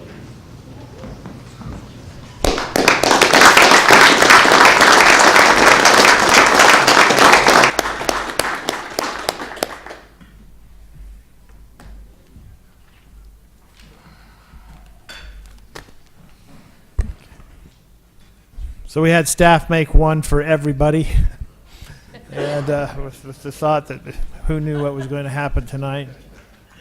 So, anyway, thank you, Councilman Taylor. Thank you for being here tonight. Yeah, absolutely.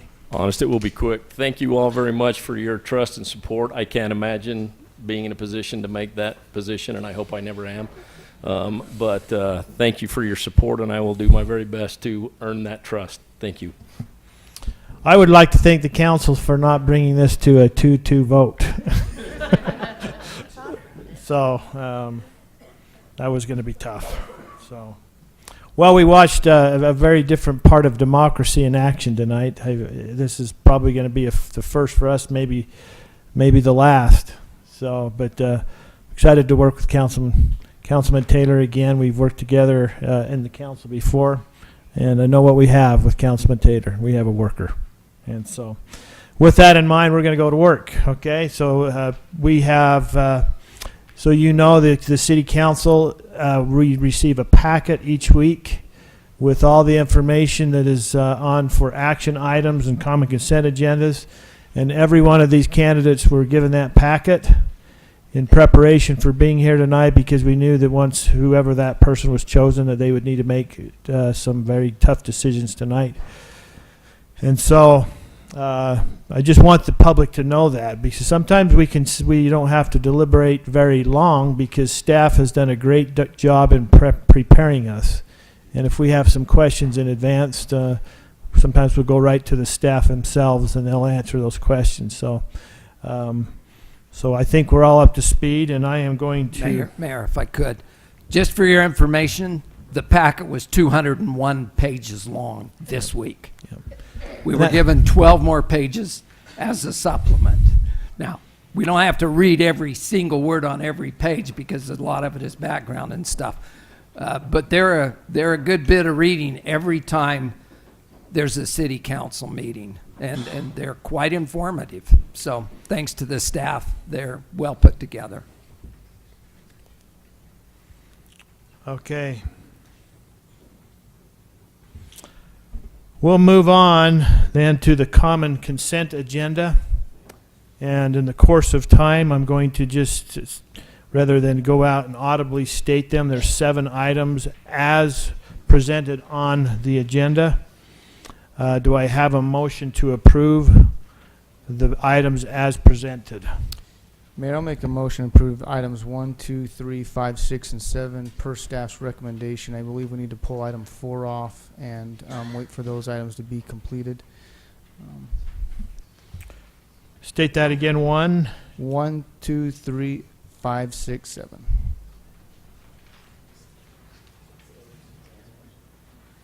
Yeah, there was an email I sent out, and there was some issues with number 4. Still needs to be taken care of. Okay. I would second that, Mayor. Okay, I have a motion and a second on approving the common consent agenda, items 1, 2, 3, 5, 6, and 7, and we'll delay number 4. So thank you for that motion, Councilman Shelton, and second by Councilman Barnes. Any discussion on the motion? Hearing none, I'll call for a roll call vote. Councilmember Christiansen? Aye. Aye. Councilman Shelton? Councilman Barnes? Aye. Councilmember Carroll? Aye. Councilmember Taylor? Aye. Okay, common consent agenda passes. Okay, moving on to action items. Our first action item is the ratification of city payments from December 5th, 2017 to January 3rd, 2018, and approval of purchase requests over $25,000. Any discussion prior to this, or I'll entertain a motion?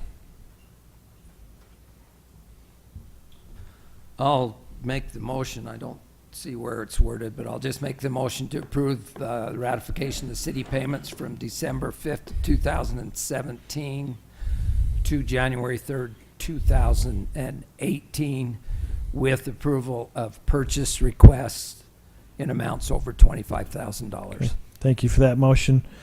Motion by Councilman Barnes. Do we have a second? I'll second. Second by Councilman Shelton. Any discussion?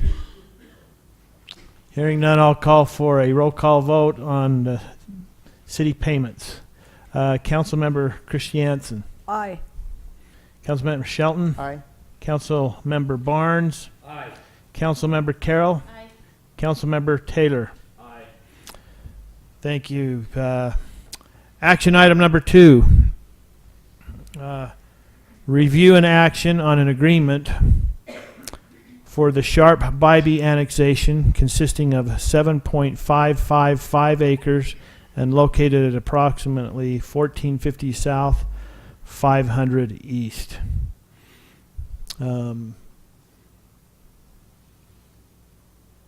Adam, do you have anything to add to this, to preface on this, as far as any questions from the council? Thank you, Mayor and Council. This is just an agreement for the Sharp Bybee annexation. It went before the Planning Commission. It did get a recommendation of approval. It's in the area that's slated for industrial or planned industrial uses. The proposed zoning reflects that. They are working with engineering as far as street dedication. Once we have all the attachments to the agreement, the entire annexation will come back before you for final approval. Okay. Thank you, Adam. Hey, can I I'll entertain a motion for action item number 2? I will make a motion.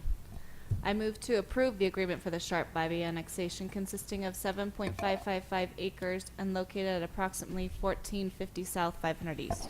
Thank you for that motion, Council Member Carroll. Do I have a second? Second by Council Member Taylor. Any discussion on the motion? Hearing none, I'll call for a roll call vote. Council Member Christiansen? Aye. Council Member Shelton? Aye. Council Member Barnes? Aye. Council Member Carroll? Aye. Council Member Taylor? Aye. Thank you. Motion passes unanimously. Action item number 3 is a review and an action on an ordinance approving a zone map amendment located in the area of 1151 West, 200 South, from the R1 to 20,000 residential to the TOD Transit Orient Development Zone. Again, Adam, I'm going to have you come up here and just give us a little brief on this. Yeah, happy to do so. Thank you, Mayor. This is the southern portion of Mr. Franson's property. When this initial area was annexed into the city, it was given the zone of R1 20,000, which was a low-density residential designation. Since that time, the TOD area itself has expanded, but this area was not changed to the TOD zone. The northern portion, or northern two-thirds of the Franson properties were changed. The applicant and property owner are requesting that this southern piece be changed. In your packets, there is a proposed concept plan. And if we look at that, the highlighted portion shows how this is intended to tie into the proposed development of the overall site. So as you can see, there's a proposal for an LDS chapel, some single-family homes, and then a small park area. The applicant and property owner would like to tie this into that overall development, and in doing so, they're requesting for that TOD zone change. The Planning Commission discussed this and recommended approval. So the red. Correct. Mm-hmm. Yep. Adam, on that, what's the density change? We're going from what density per acre to what density per acre here on this? Really what you're doing is going from about half-acre lots, and then down in this area, the range now within the TOD overlay zone would be 4 to 8 units per acre in this area. In that particular area, it would be less just because you have a small park in the church, but that would be the range of densities that would be allowed. Still single family. Correct. Mayor, I'd move to adopt the ordinance approving a zone map amendment located in the area of 1151 West, 200 South, from the R1 20,000 residential to the TOD Transit-Oriented Development Zone. Thank you for that motion, Council Member Taylor. Do I have a second? I'll second it. Second by Council Member Carroll. Any discussion on the motion? Hearing none, I'll call for a roll call vote. Council Member Christiansen? Aye. Council Member Shelton? Aye. Council Member Barnes? Aye. Council Member Carroll? Aye. Council Member Taylor? Aye. Thank you. Motion passes unanimously. Fourth is a review and action on a resolution approving a land use map amendment located at 873 West, 700 North, from the residential low density to the designed commercial designation. Thank you, Adam, for coming forward. This is the area in and near Costco. Can you give us a little Correct. background on Yeah, I'll that? give you some background on this. This is the corner of 9th West and 7th North. that north or southeast corner of the intersection. It's there's one home and a barn building on that property. Costco is interested in basically placing a parking lot on this site for employees. Just a little history. The Planning Commission in the past has discussed this corner and discussed allowing commercial uses to go up to 7th North, but stopping them there. They feel that's a kind of a natural dividing line for commercial versus residential uses. Now, you'll notice that the Planning Commission also forwarded this on with a split vote. It wasn't a unanimous vote. They went back and forth and discussed a number of items. They discussed the safety of the people that will be parking there and having to cross 9th West and go down to Costco. They also discussed whether or not this was an appropriate use as far as how it would benefit the city. Because obviously, as you know, any sales tax revenue from Costco goes into Lehigh, and so they were kind of hung up on that issue a little bit as well. Some of them felt that it might be prudent to wait until a more conducive use comes to this area, but they also understood and took into consideration that it was a very low intensity use, which would be more conducive to the neighborhood, as the neighborhood is fairly active and is usually quite concerned with any changes in that area. So with those in mind, they did forward it on to the council, a 4-2 vote for approval, but they tied it to the site plan. So if the site plan does not happen, then the zone change and the land use plan change also will not happen. They've done that before with other projects such as Doug Smith, IFA, and then you as the council have made those motions as well. The representatives from Costco are here. They're happy to answer any questions if you have any, or if you have any on the Planning Commission and what their discussion was, I'm happy to answer those as well. Mayor, I had the opportunity to look over this, and I was also part of the council when the great tumult took place with IFA and that coming in there. I just personally feel like if we put a parking lot here on that corner, then that further divides that area there on 7th North. It's just one more element that creeps in there, and so I will be voting against it.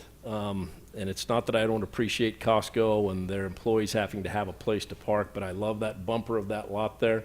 Until a property owner wants to do something different with that, that's great, but I just see that orange coming up there and being that much more trouble and that much closer to those residents, where now it's just in their backyard, and so I will be voting no, just as a point of interest for anyone else. Taking a look at this too, look at it, if we look at what's the right word? I'm not a geologist, or I'm really horrible with all that type of stuff, but the lay of the land, there's a big elevation change that's there, and I think that would be a much more natural barrier as that retaining wall was built there to signify the difference between residential. You're going to have homes coming in there in the Mitchell Orchard area that I assume would be some of those homes looking out across at that parking lot. The other thing I worry about is how many stalls. Adam, do we know how many stalls they're proposing? 95. So my biggest worry is now we're increasing traffic into that parking lot. And if we did do it, and that's something the council want to do, I'd really say that we need to make it a right in, right out only, because trying to turn left there would create quite a bit of havoc as close as that is to the corner. So for me, I would tend to agree with Councilmember Taylor that I don't think it fits here with that usage. I think we're better off sticking in the residential area. I also have concerns about safety with people crossing that busy street.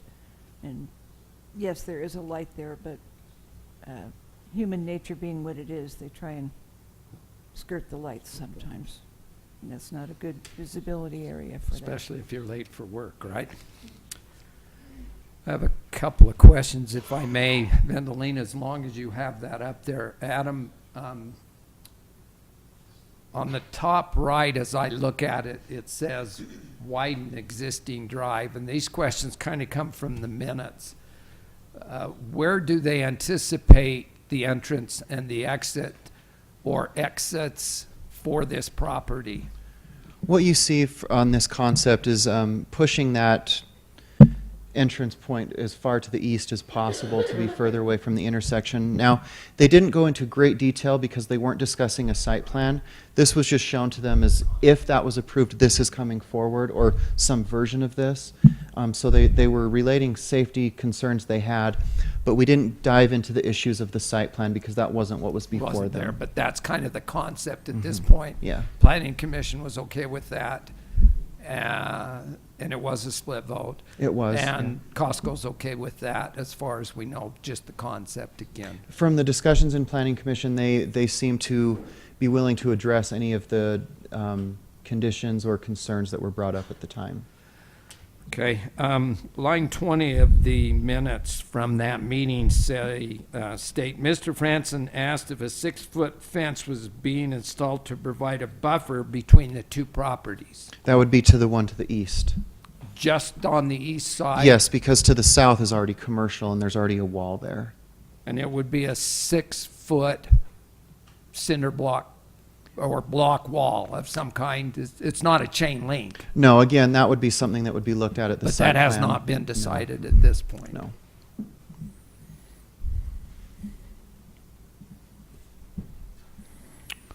Okay, you know, I'm inclined to hear from anybody from Costco if they're here. They'd like to be heard. I don't. Yeah, we'll see. Mr. Mayor, council members, thank you. My name is Peter Kahn. I'm with Costco Wholesale. I appreciate your consideration. I understand your angst. And just to give you a little background, when we opened Costco about 10 years ago, we were obviously successful, and we continue to be successful. And our business has basically doubled. And a lot of that business comes from members of your community. 70% of the households in American Fork are Costco members. And we're just kind of squeezed in there because, to be honest, when I built this 10 years ago, I didn't plan well. And we currently lease space from Lowe's for our employees. And the reason that we asked for this was, you know, to allow our members a more pleasant shopping experience where they would have more parking spaces available to them. We entered into a purchase and sale agreement with the Jensens, who own the property, and they did provide us a letter that didn't get put into the record, saying that they would like to move because they find the intersection rather busy for a single-family resident, and you know, would look for another, or looking forward to another option, you know, whether it's because Costco buys the property or somebody else. We looked at that property, and we looked at another piece of property in American Fork, and we thought this one was better for our employees because it was closer to our building. There is a crosswalk there and a signal that controls pedestrian access. And our conclusion, right or wrong, was we thought if people are sensible, it would be safe. We currently, during a single shift, we employ anywhere from 175 to 250 people are in that building. And, you know, it's a lot of jobs. And we have a lot of members of the community going in and out. So we just thought it was an option that we thought was viable, might work. In talking to staff, they said that there was some consideration in the past of zoning that commercial.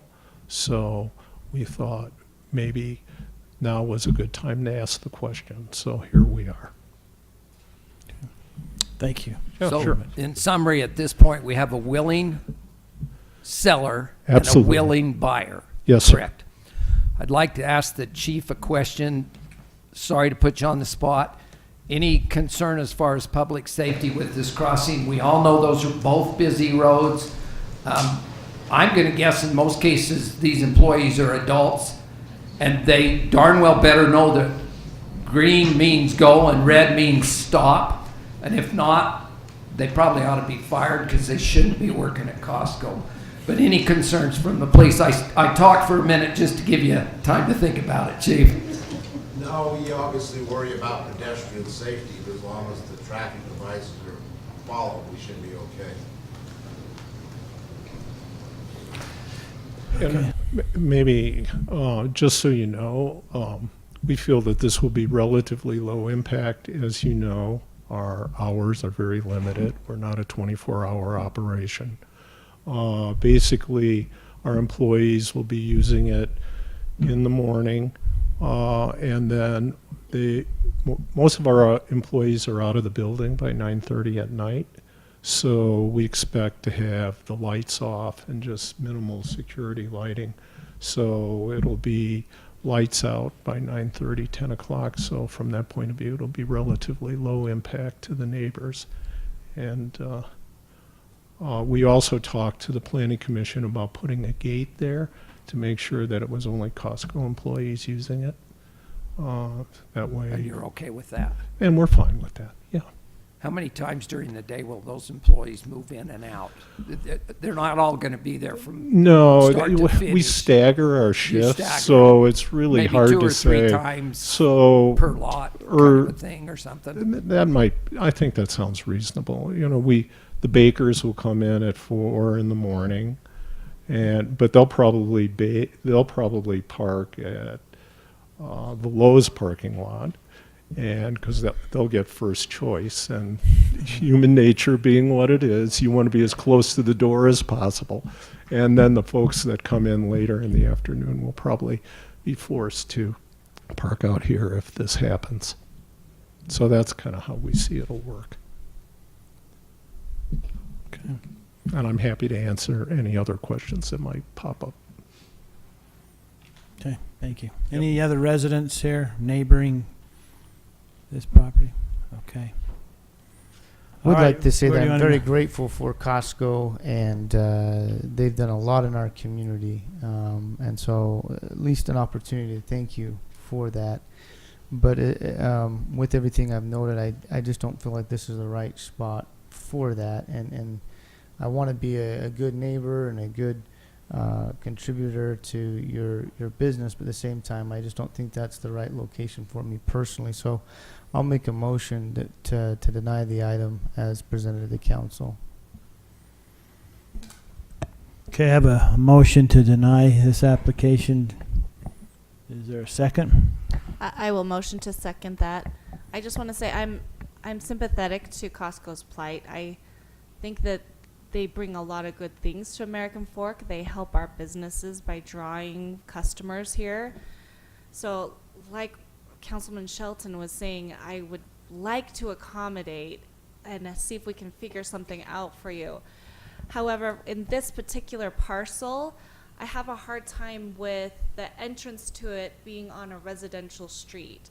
And I'm just thinking in my mind, if I were living on that street, that would really cut at the heart of a neighborhood. So I don't like the idea of a residential street having commercial entrances on it, and that parcel maybe would have to be accessed through the current commercial through the south. So that's why I seconded that motion. Okay. So I have a motion from Councilman Shelton and a second by Councilmember Carroll. Any discussion on the motion? Hearing none, I'll call for a roll call vote. Councilmember Christiansen? Nay. The motion was to deny. So I feel better about it than I initially did. I think maybe we can come up with, I'd like to see if we have any other options. But I Okay, feel- so you, okay. okay. Councilmember Shelton. Aye. Councilmember Barnes? Mine's a nay, I guess, based on the way that was explained, so I'm saying I'm in favor of what Barbara said. Okay. Councilmember Carroll? Aye. And Councilmember Taylor? Aye. All right, the motion does not carry. The motion carries, the application is denied. Thank you. Well, with that in mind, then action item number 5 is no longer relevant. Correct, Adam? It's tied to. I think you should still vote on that, On number 5? Discuss it, but you should probably still vote. Mayor, I'll make a motion to deny item 5 on the agenda. Okay. Second. Got a motion by Councilman Shelton, second by Councilman Taylor. Any discussion on the motion? Real quick, though, if you do have other options, I'm not saying that that's it. I'm always open to brainstorming, just as it's presented, so. I Okay. appreciate your consideration and thoughtfulness. And, if we can figure something out, may see us. Okay. Councilmember Christiansen? Which way are we now? It's- This is going for the, yeah. So, okay. Aye. Councilmember Shelton? Aye. Councilmember Barnes? I guess to be consistent, I've got to vote no. I'm doing a lot of this just based on property rights. I realize there are some problems with it, but I'm going back to that basic premise. And that's why I asked the willing buyer, willing seller. It's a property right issue in my mind. It's not perfect, and I understand that. And this is 3 of the toughest votes tonight that I've had in the last 2 years, and they all came tonight. Councilmember Carroll? I think it's an aye, right? Yeah. Okay. Councilmember Taylor? Aye. Okay. Moving right along. Action item number 6 is review and action on an ordinance approving a zone map amendment located at 640 East, 875 North, from the R1 9000 residential to the RA-1 residential agricultural zone. Thank you, Mayor. This was also before the Planning Commission. They discussed this, kind of went back and forth a little bit, ultimately voted in favor of the recommendation. Okay, good. That map is correct. The one that I printed out was sideways. So this is in the area of 640 East, 875 North. The property owner has numerous parcels. They would like to change the zoning from the R1 9000 to the RA1 in order to raise a cow for one of their children or an FFA. The concerns that the Planning Commission brought up were just that the neighbors may anticipate that this was always going to be a residential area and not introduce agricultural uses such as animals. But in the end, they voted to recommend approval. The applicants are here tonight, and I can answer any questions as well. I appreciate the minutes. I hope I didn't come on too hard or strong or anything like that. But see a lot of value in having a planning commission, even though at times we may not always agree with them on every issue. And it's very good to see the discourse and the discussion that was had during that meeting. So I appreciate that, Adam. Thank you. I'd like to ask Pat, what has been the neighbors' response to this so far? I didn't see the planning commission notes, so. All the neighbors that we've talked to have seemed to agree with what we've proposed to do. We want to just try to keep this parcel as it is. We have a big pond back there that wild geese and ducks land on, and as far as I know, ducks aren't allowed in a residential. So, but I've also got another son that'll be leaving on a mission. It's a great big parcel to take care of, and I had intended to get a couple of baby goats to eat the weeds and keep back in there, of course, in a pen, and we can't do that unless we'd change our zoning. So. My son is here tonight. He's president of the FFA, and he wants to raise a steer for the show, the livestock show. So the reason we've proposed to do this is for him to be allowed to do that, and we want to do that legally. So that's why we're here. Okay. Mayor, I'd move to approve the ordinance adopting the final plat site plan for the 860 Place Planned Community Development Project consisting of, no, I'm sorry.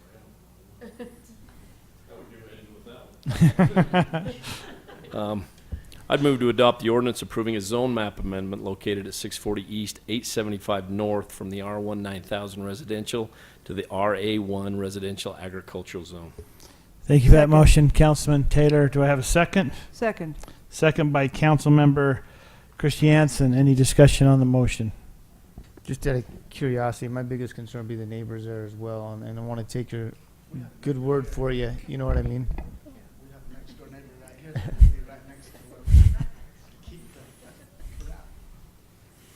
Our house is right next to it, and it's a beautiful area. I think it would be great to have some more animals there. Yeah, we love it. Great. Okay, I have a motion and a second. And if there's no other discussion, I'll just take a roll call vote. Councilmember Christiansen? Aye. Councilmember Shelton? Aye. Councilmember Barnes? Aye, and just as an insurance man, I can't miss the opportunity. Make sure your liability policy will cover one animal, because you guys know what happens with animals. Councilmember Carroll? Aye, and I also want to commend you on going through the legal process. Councilmember Taylor? Aye. Motion carries, and I would just say that if you need any advice, I grow 2 cows myself, and I had a portion of one just before I came here. So I found great pleasure in my cows. So, yes. So, okay, motion carries. Item number 7 has several components to it. I'm just going to jump right to 7A. And it is review and action on an ordinance adopting the final plat and site plan for the 860 Place Planned Community Development Project consisting of 61 units and located in the vicinity of 400 South, 860 East in the PC Planned Community Zone. Adam. Thank you, Mayor, and now would be the time for your motion. This was discussed by the Planning Commission. It conforms to the approved preliminary plan. This is just the first phase of that development. It's consisting of, I believe, 61 townhome units. The clubhouse and pool area and one of the larger open spaces will all be completed with this first phase, which the Planning Commission appreciated, rather than waiting till a final phase and kind of hoping. So they were recommended approval of this. So Ken, I had a question for you, if that's all right. I got about 10 of them, if you're okay to come on. I'm just joking. I kid with him when he came his way, and I told him this is the most controversial issue on the agenda tonight. So, no, I'm joking. Well, Mayor, since I got a good start on it last time, I'll go ahead and give it another shot now. I'll move to approve the ordinance adopting the final plat and site plan for the 860 Place Planned Community Development Project consisting of 61 units and located in the vicinity of 400 South, 860 East in the PC Planned Community Zone, and to authorize the mayor and city council to sign the plat and accept the dedications with instructions to the city recorder to withhold recording of the plat and publication of the ordinance subject to all conditions identified in the public record associated with the December 6, 2017 Planning Commission meeting. Thank you for that motion, Councilman Taylor. Do I have a second? I'll second. Second by Councilman Shelton. Any discussion on this motion? Hearing none, I'll call for a roll call vote. Councilmember Christiansen? Aye. Councilmember Shelton? Aye. Councilmember Barnes? Aye. Councilmember Carroll? Aye. Councilmember Taylor? Aye. Thank you. Motion carries unanimously. 7B, review and action on an ordinance approving an amended commercial site plan for Desert Industries located at 435 South, 500 East in the GC2 planned commercial zone. The site plan for Desert Industries, they're proposing to add a canopy, a covered structure at the southeast portion of the property. There are a number of items that are out in the open, and they would like to enclose those, kind of clean it up, and provide protection for those items that they have outside. This was also recommended for approval by the Planning Commission. Okay. I'd entertain a motion if there's no other questions. I'm waiting for the wording.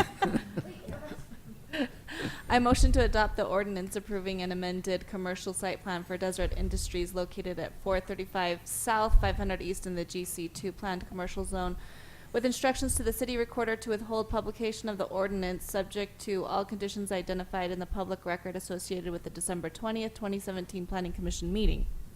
Thank you for that motion, Councilmember Carroll. Do I have a second? Second. Seconded by Councilmember Barnes. Any discussion on this motion? Hearing none, I'll take a roll call vote. Councilmember Christiansen? Aye. Councilmember Shelton? Aye. Councilmember Barnes? Aye. Councilmember Carroll? Aye. And Councilmember Taylor? Aye. Thank you. Motion carries. 7C is to review and action on an amended final plat for the Krishna Complex subdivision located at 80 North, 1020 West in the GC2 planned commercial zone. Looks like there's a possibility of a couple hotels coming to our town. Yeah, so the original site plan was approved in July of this year. It showed two hotel sites. What the proposal here is to amend the subdivision plat because the developers would like to move one of those hotel sites and place it more adjacent to I-15. Leave the original one where it's at. So the underlying subdivision plat is requested for amendment and also the site plan. So we can discuss these together, but there are two motions for you. We discussed them together at the Planning Commission and they made two separate motions. Parking is unchanged. They have the same number of parking. Really all that's being changed is a portion of the lot line between the two lots and then the location of one of the hotels. It's the same foot width. Correct. Hotel, Mhm. same size. Yeah, it's just been moved. Just pick it up Yep. and go, right? Yeah, which actually works better when you consider that there will be a future flyover over I-15. Yeah. This actually works a lot better for area for that flyover. We're not encroaching in any way into a building, and so we're supportive of this as well. Okay. So, Thanks Adam, for- can you help orient me a little bit? Where's the Value Place Hotel? On Just to the south and east, actually right there, I guess to the south. Do we know what kind of hotel's coming in there at all? We do know that one is a La Quinta, but we don't know the other yet. Okay. With Okay. our issues we've had down there, Chief, do you have any concerns as far as design requirements or anything of that nature to help that area to make sure it's as safe as we can? No, it's obviously gonna increase the problems we've been having, but it's the nature of the business,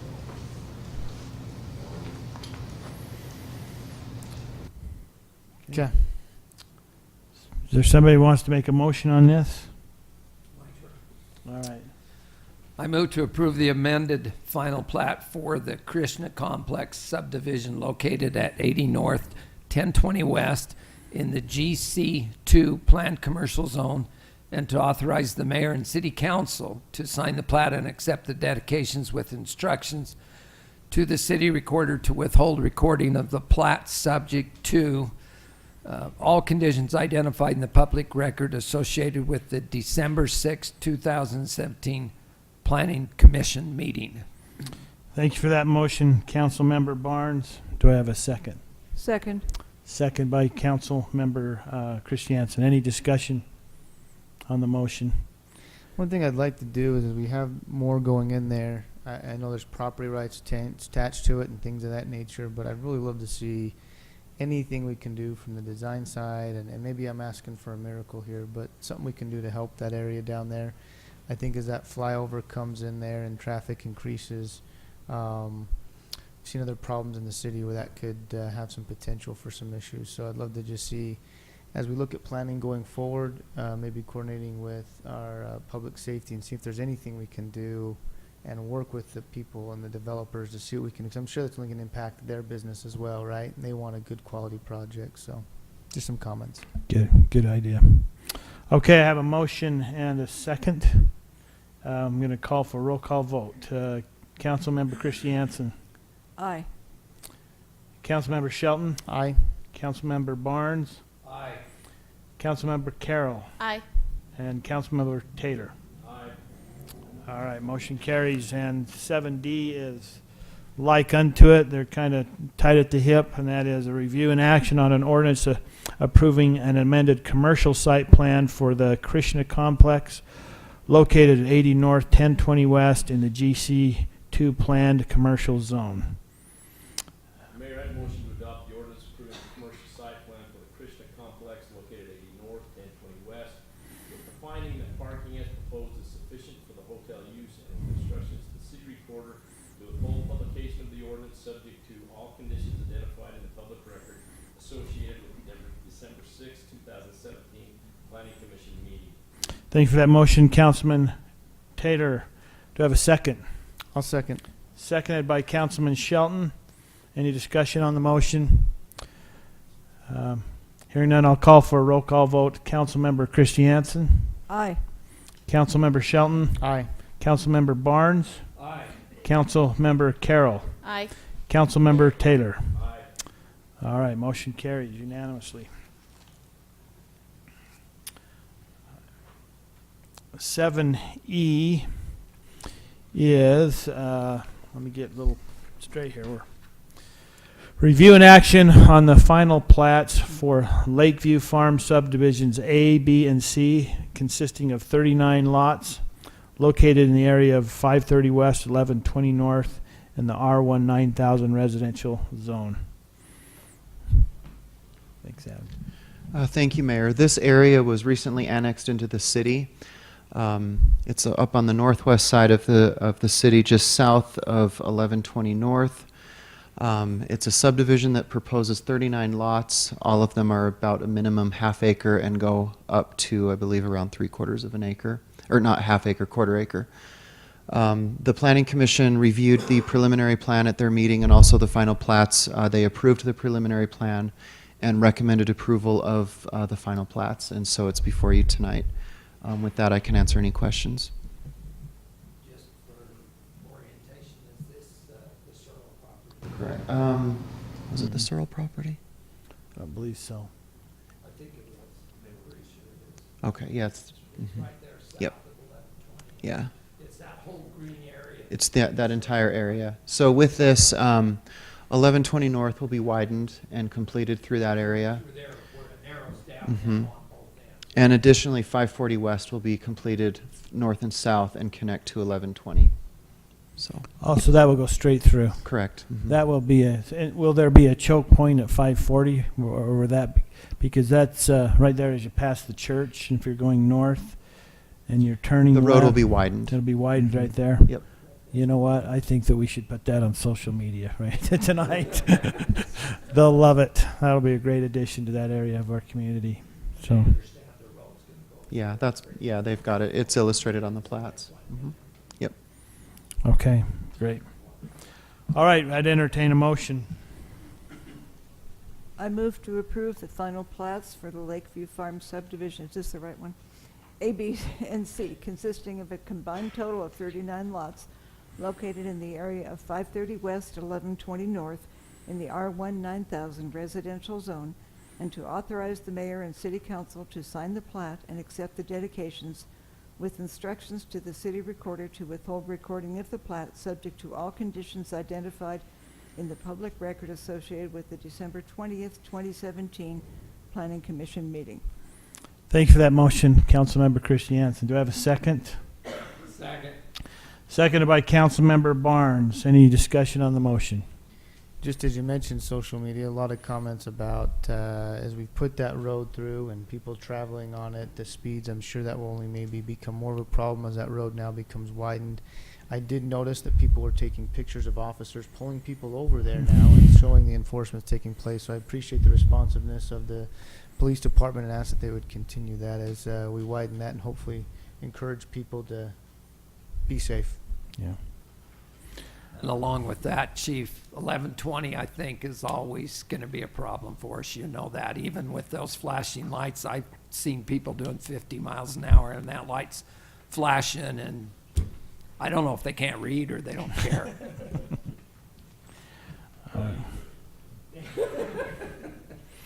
Okay, I have a motion and a second. I'm going to call for a roll call vote. Councilmember Christiansen.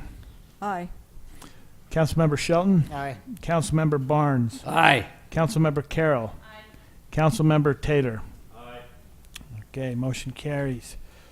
7F is review and action on the final plat for the Mitchell Farms Plat A, consisting of 12 lots located in the area of 850 West, 700 North in the R1 12,000 residential zone. Pretty straightforward. Has any questions from the council on this one? This is just the first piece of that whole development. The first of many phases. Yeah. All right, is there somebody taking turns with the motions? I'll take it. I move to approve the final plat for Mitchell Farms Plat A, consisting of 12 lots located in the area of 850 West, 700 North in the R1 12,000 residential zone, and to authorize the mayor and city council to sign the plat and accept the dedications with instructions to the city recorder to withhold recording of the plat subject to all conditions identified in the public record associated with the December 20th, 2017 Planning Commission meeting. Thanks for that motion, Councilman Carroll. Councilmember Carroll. Do I have a second? Second. Seconded by Councilmember Barnes. Any discussion on the motion? Hearing none, I'll call for a roll call vote. Councilmember Christiansen. Aye. Councilmember Shelton. Aye.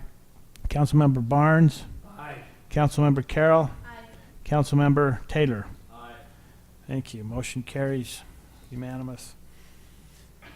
As you can see, there's lots going on in American Fork.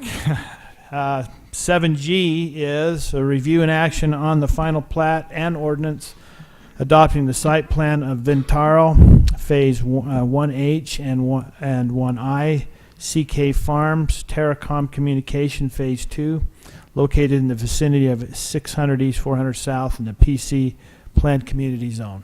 So. Thank you, Mayor. Just a little background on this. The preliminary plan for this entire area was approved in May of this year. The first phase, which is the northern half, is under construction.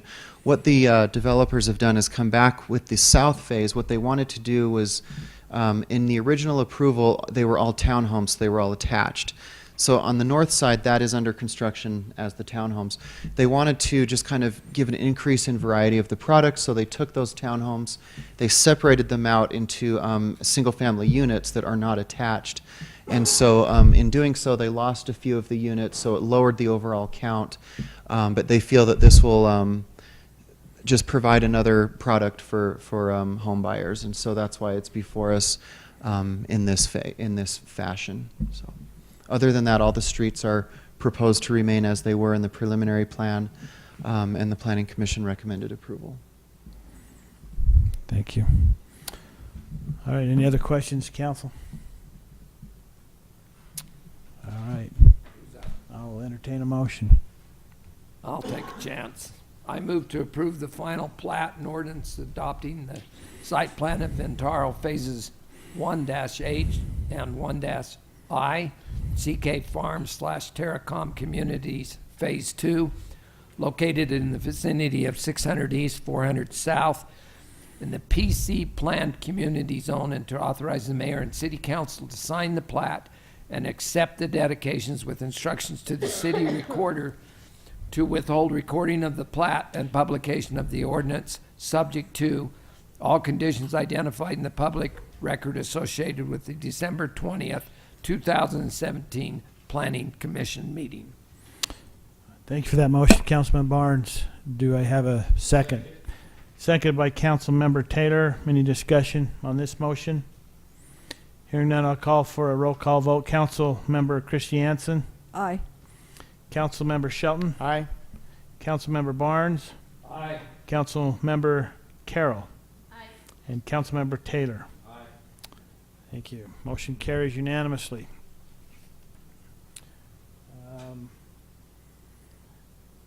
Action item number 8 is review and action on a water right transfer and banking agreement with ABF Real Estate LLC. Is there any questions from staff on this? and what it is. I think the packet was very explanatory.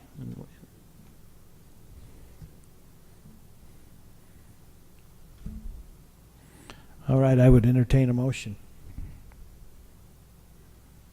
Mayor, I move to authorize you to sign the water right transfer and banking agreements with the ABF Real Estate LLC. Thanks for that motion, Councilman Taylor. Do I have a second? I'll second.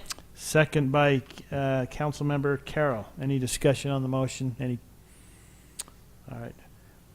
Take a roll call vote. Councilmember Christiansen. Aye. Councilmember Shelton. Aye. Councilmember Barnes. Aye. Councilmember Carroll. Aye. Councilmember Taylor. Aye. Thank you. Motion carries. The next item is something I'm going to put my glasses on for. There's a little bit of reading it there. It's been a lot of discussion over the years of the Murdoch Collector Road and the importance of it to our community and really to all the surrounding communities. I feel like there's as much momentum now than there ever has been. I think Councilmember Shelton really got the ball rolling last year, and we've seen that Highland has kind of taken this collector road. Those that are not familiar with it, it's a collector road that will kind of connect American Fork into the North County Boulevard, kind of in a mid-range, just north of the golf course, and it will come out there by Highland Gardens. And we felt like it was important in the communities to make sure that it remains a collector class road and not a residential road. And by doing so, it provides funding for MAG and otherwise. So I'm just going to read this resolution. And if anybody wants to add anything to this, I'm open to it. And it says, a resolution of the City Council of American Fork, City, Utah, in support of the Utah State Developmental Center and the Murdoch Connector Road. Whereas the Utah State Development Center is recognized as a significant resource to the North Utah County community and to the City of American Fork. And whereas the City of American Fork wishes to express its deep appreciation for the dedicated staff of the Utah State Development Center, who continues to provide an effective, efficient array of critical services and support that promote independence and quality of life for Utah's more vulnerable people with disabilities in partnership with families, guardians, and the community. And whereas the community and the center have had an exceptional working relationship in striving to meet the mission of the center, and whereas each year volunteers from the community surrounding the Utah State Development Center provide over 16,000 hours of service to the developmental center, and whereas according to the 2017 UDOT managed study, the Murdoch Connector Road will be by the year 2014 save the local communities over 44,000 hours of driving time each year, reduce the miles traveled each year by 1.8 million miles, will have saved residents of local communities over $3.5 million, will have reduced CO2 emissions by over 8.7 metric tons, and will improve the flow of local traffic in the region. Whereas the improved access will benefit developmental center visitors, volunteers, staff, and members. And whereas the improved access will also reduce response time for public safety personnel that serve the center, thus improving the safety and security of the residents of the developmental center, local schools, and surrounding community. Whereas the connector was referenced multiple times in the Utah State Developmental Center's property master plan, which was approved by the legislature in 2014. And whereas the connector will provide necessary access to the Utah State Developmental Center properties master plan, which will service approximately 1,200 equivalent residential units. And whereas the connector will service the only east-west connector within an approximately 4-mile distance. And whereas the connector will provide a transportation corridor that will transport approximately 8,500 trips per day by the year 2004. And whereas the approved master plan and the Highland General Master Plan classified the Murdoch Connector as a collector road. And whereas the funding set aside for the road by the Mountain Land Association of Governments is contingent on the road functioning as a collector that benefits multiple communities. Whereas the road project will provide critical transportation corridors on the north end of Utah County to help with congestion relief on many neighboring roads that are at capacity, community connectivity, and most importantly, allow better response time for emergency personnel in the region. Now, therefore, be it resolved on this, the 8th day of January 2018, the City Council of the City of American Fork, with the 9th day of the January 2018, the City Council of the City of American Fork supports the sale of the state land for the construction of the Murdoch Connector, and that it be designed to meet the standards associated with collector roads. Sorry for that lengthy resolution, but again, we feel like this is the year it's going to happen. So, is there any questions, comments from the council? One question that I had, I know I sent a question in, just having worked a lot with this and understanding the parties, I think our best motive to put forward is the public safety issue. And we did go back and we did spend money to say what that would affect for public safety, but yet we don't mention any specifics in here. I know I sent an email about it. Maybe it was the wrong way because it ended up in Public Works' hands, and Public Works replied back they didn't have a copy of the study, so maybe there's some communication issues there. But I'd rather cut out the CO2 stuff because I don't think that's going to convince anyone the need for this road. Just to be honest with you, with the people that are going to vote, it's going to be that public safety element that I think is going to be really crucial to be able to highlight. So I'd like to, I mean, not that we have to remove the CO2, we can leave it in there. I just think that adding that component is going to be very important. In the comments on the petition we started last year, a lot of people, not just from our area, but Lone Peak Fire District also commented on the need for that as well. So that's one thing I think we can improve, because I'm guessing this here is going to go to our legislature. Is that the idea of this resolution? Yes. To my knowledge, Highland has passed this. We've added a little bit to it with some of the trip numbers, and we did add a little bit of the emergency personnel in the region. We're in that some of those whereases. Yeah, I just think if we get the specifics. And then Highland, Cedar Hills has passed it as well. I just think if we get those specifics, it really drives it home, and we spent the money for it, so we might as well use it as a good marketing point as to why that road is so needed, just with the controversy that's there. But that's the only comment that I would have on it. I apologize, the OCD has kicked in. It's late, that's why.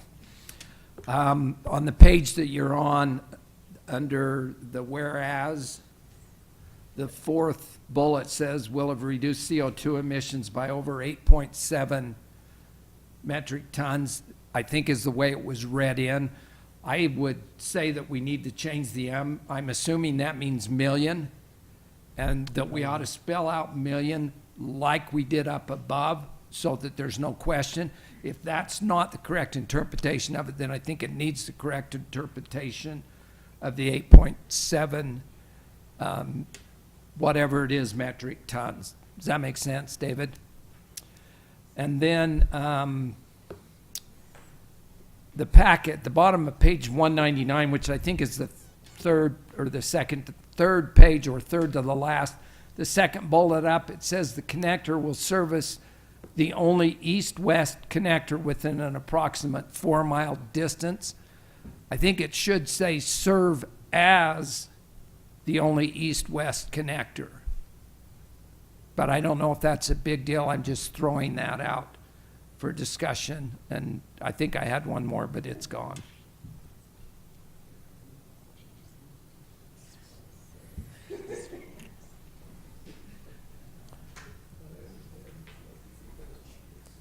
Will serve the only east.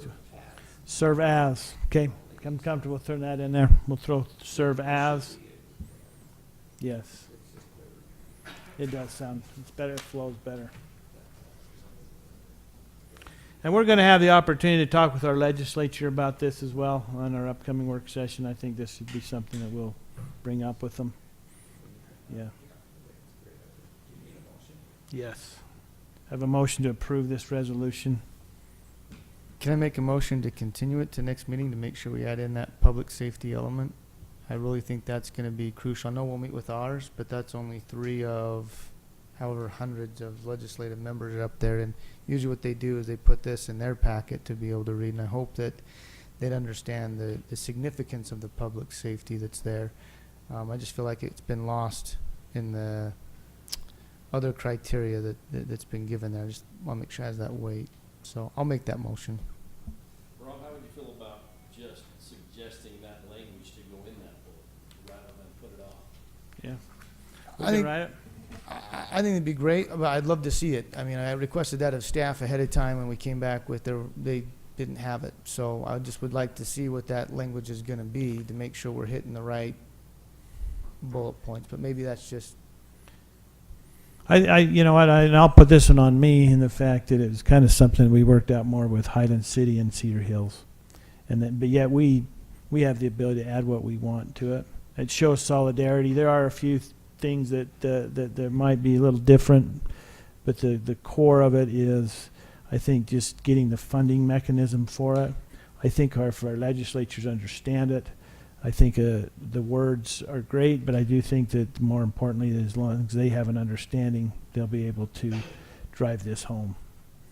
Because it does mention in there multiple times, maybe it's not a specific whereas, but I think we read in there at least 2 to 3 times emergency personnel in the region, the moving around so it's not a forgotten line. It's just maybe it's peppered in rather than just put in there specifically. I just know there's a study that was done that showed that it increases X amount of a trip to a hospital. So this would shorten it so a heart attack victim would get there that much more sooner. I think that rings truer as the urgency versus just saying it's important for public safety. You know what I mean? Because now someone can say, gosh, that is a big issue to be able to have. So, and I will go back. I'll withdraw my motion. I'll make a new motion. I'll make a motion to approve this with the changes Councilman Barnes has proposed. And Brad, I'll trust you to go ahead and take a look at that study and put the material in there. So I'll approve that motion with you being able to add that content in there. Okay. As a bullet? As many bullets as he sees needed to kind of get that across. The only reason I say that is because as much as I have faith in our legislature, I don't believe they can read all the way through it. If they read, it probably would hit those bullet points, and if we could just add something in there regarding the enhanced public safety, I think that would cover it for me. Well, on the last one is I don't think that whole UDOT study is going to carry any weight with any of them as I talk to them. All of them say, well, that's, I mean, just knowing the interested parties and the other legislative members that are on the other side fighting the fight, that's not going to carry any weight with them. I think that's probably our weakest argument, to be honest with you. They won't put a road through just to make it more convenient to go get your groceries.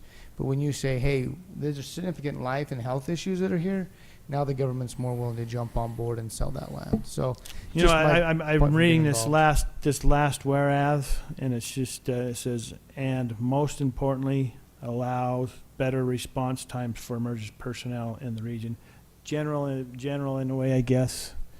Maybe we can say it saves 3 minutes, 4 minutes, whatever. But so. Well, we've just been here before. I just know the parties that have been involved and what the hot buttons are. So that'd just be my recommendation, that we would focus more on the imminent health and safety issues versus the convenience factor. I feel like this is going to go back, and you're going to have the board of the developmental center saying, now you're just letting mom go get groceries over the safety of my child that's going to get out and escape and cross the road. And that was actually given in their board meeting. So I hate to hammer it so hard. We've just worked so hard. I just want to make sure we're hitting the right points.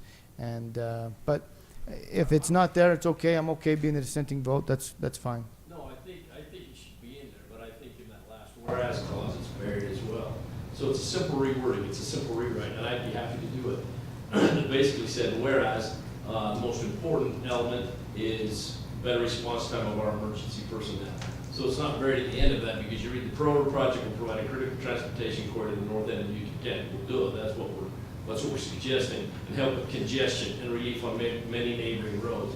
You know what? And then at the very end, you bury the better response time of emergency personnel. I would dedicate that last whereas to the emergency element of that. And I'd be happy to rewrite that if that's what it took if staff, wanted to have that off their plate. But I think that's worthwhile because that makes complete sense. What if we had the same thing across I-15 that we could count for the southern part of our city in response time, the second station, or whatever it might be. We talk about that. We have talked about that all the time. I just think that's key to put in there and make it. I think it makes an excellent conclusion to that. So I'll withdraw my motion, Clark. You're much more articulate. I'll let you make that motion as you presented. Okay, so let's go back to the suggested motion. I'll do my best to reword it. And if you'd like to scroll up or scroll down, or we got there. Okay. I move to approve the resolution of the American Fork City Council showing support of the Utah State Developmental Center and construction of the Murdoch Road Connector as a collector class roadway, subject to the changes in the final whereas point, putting the point of emphasis on public safety.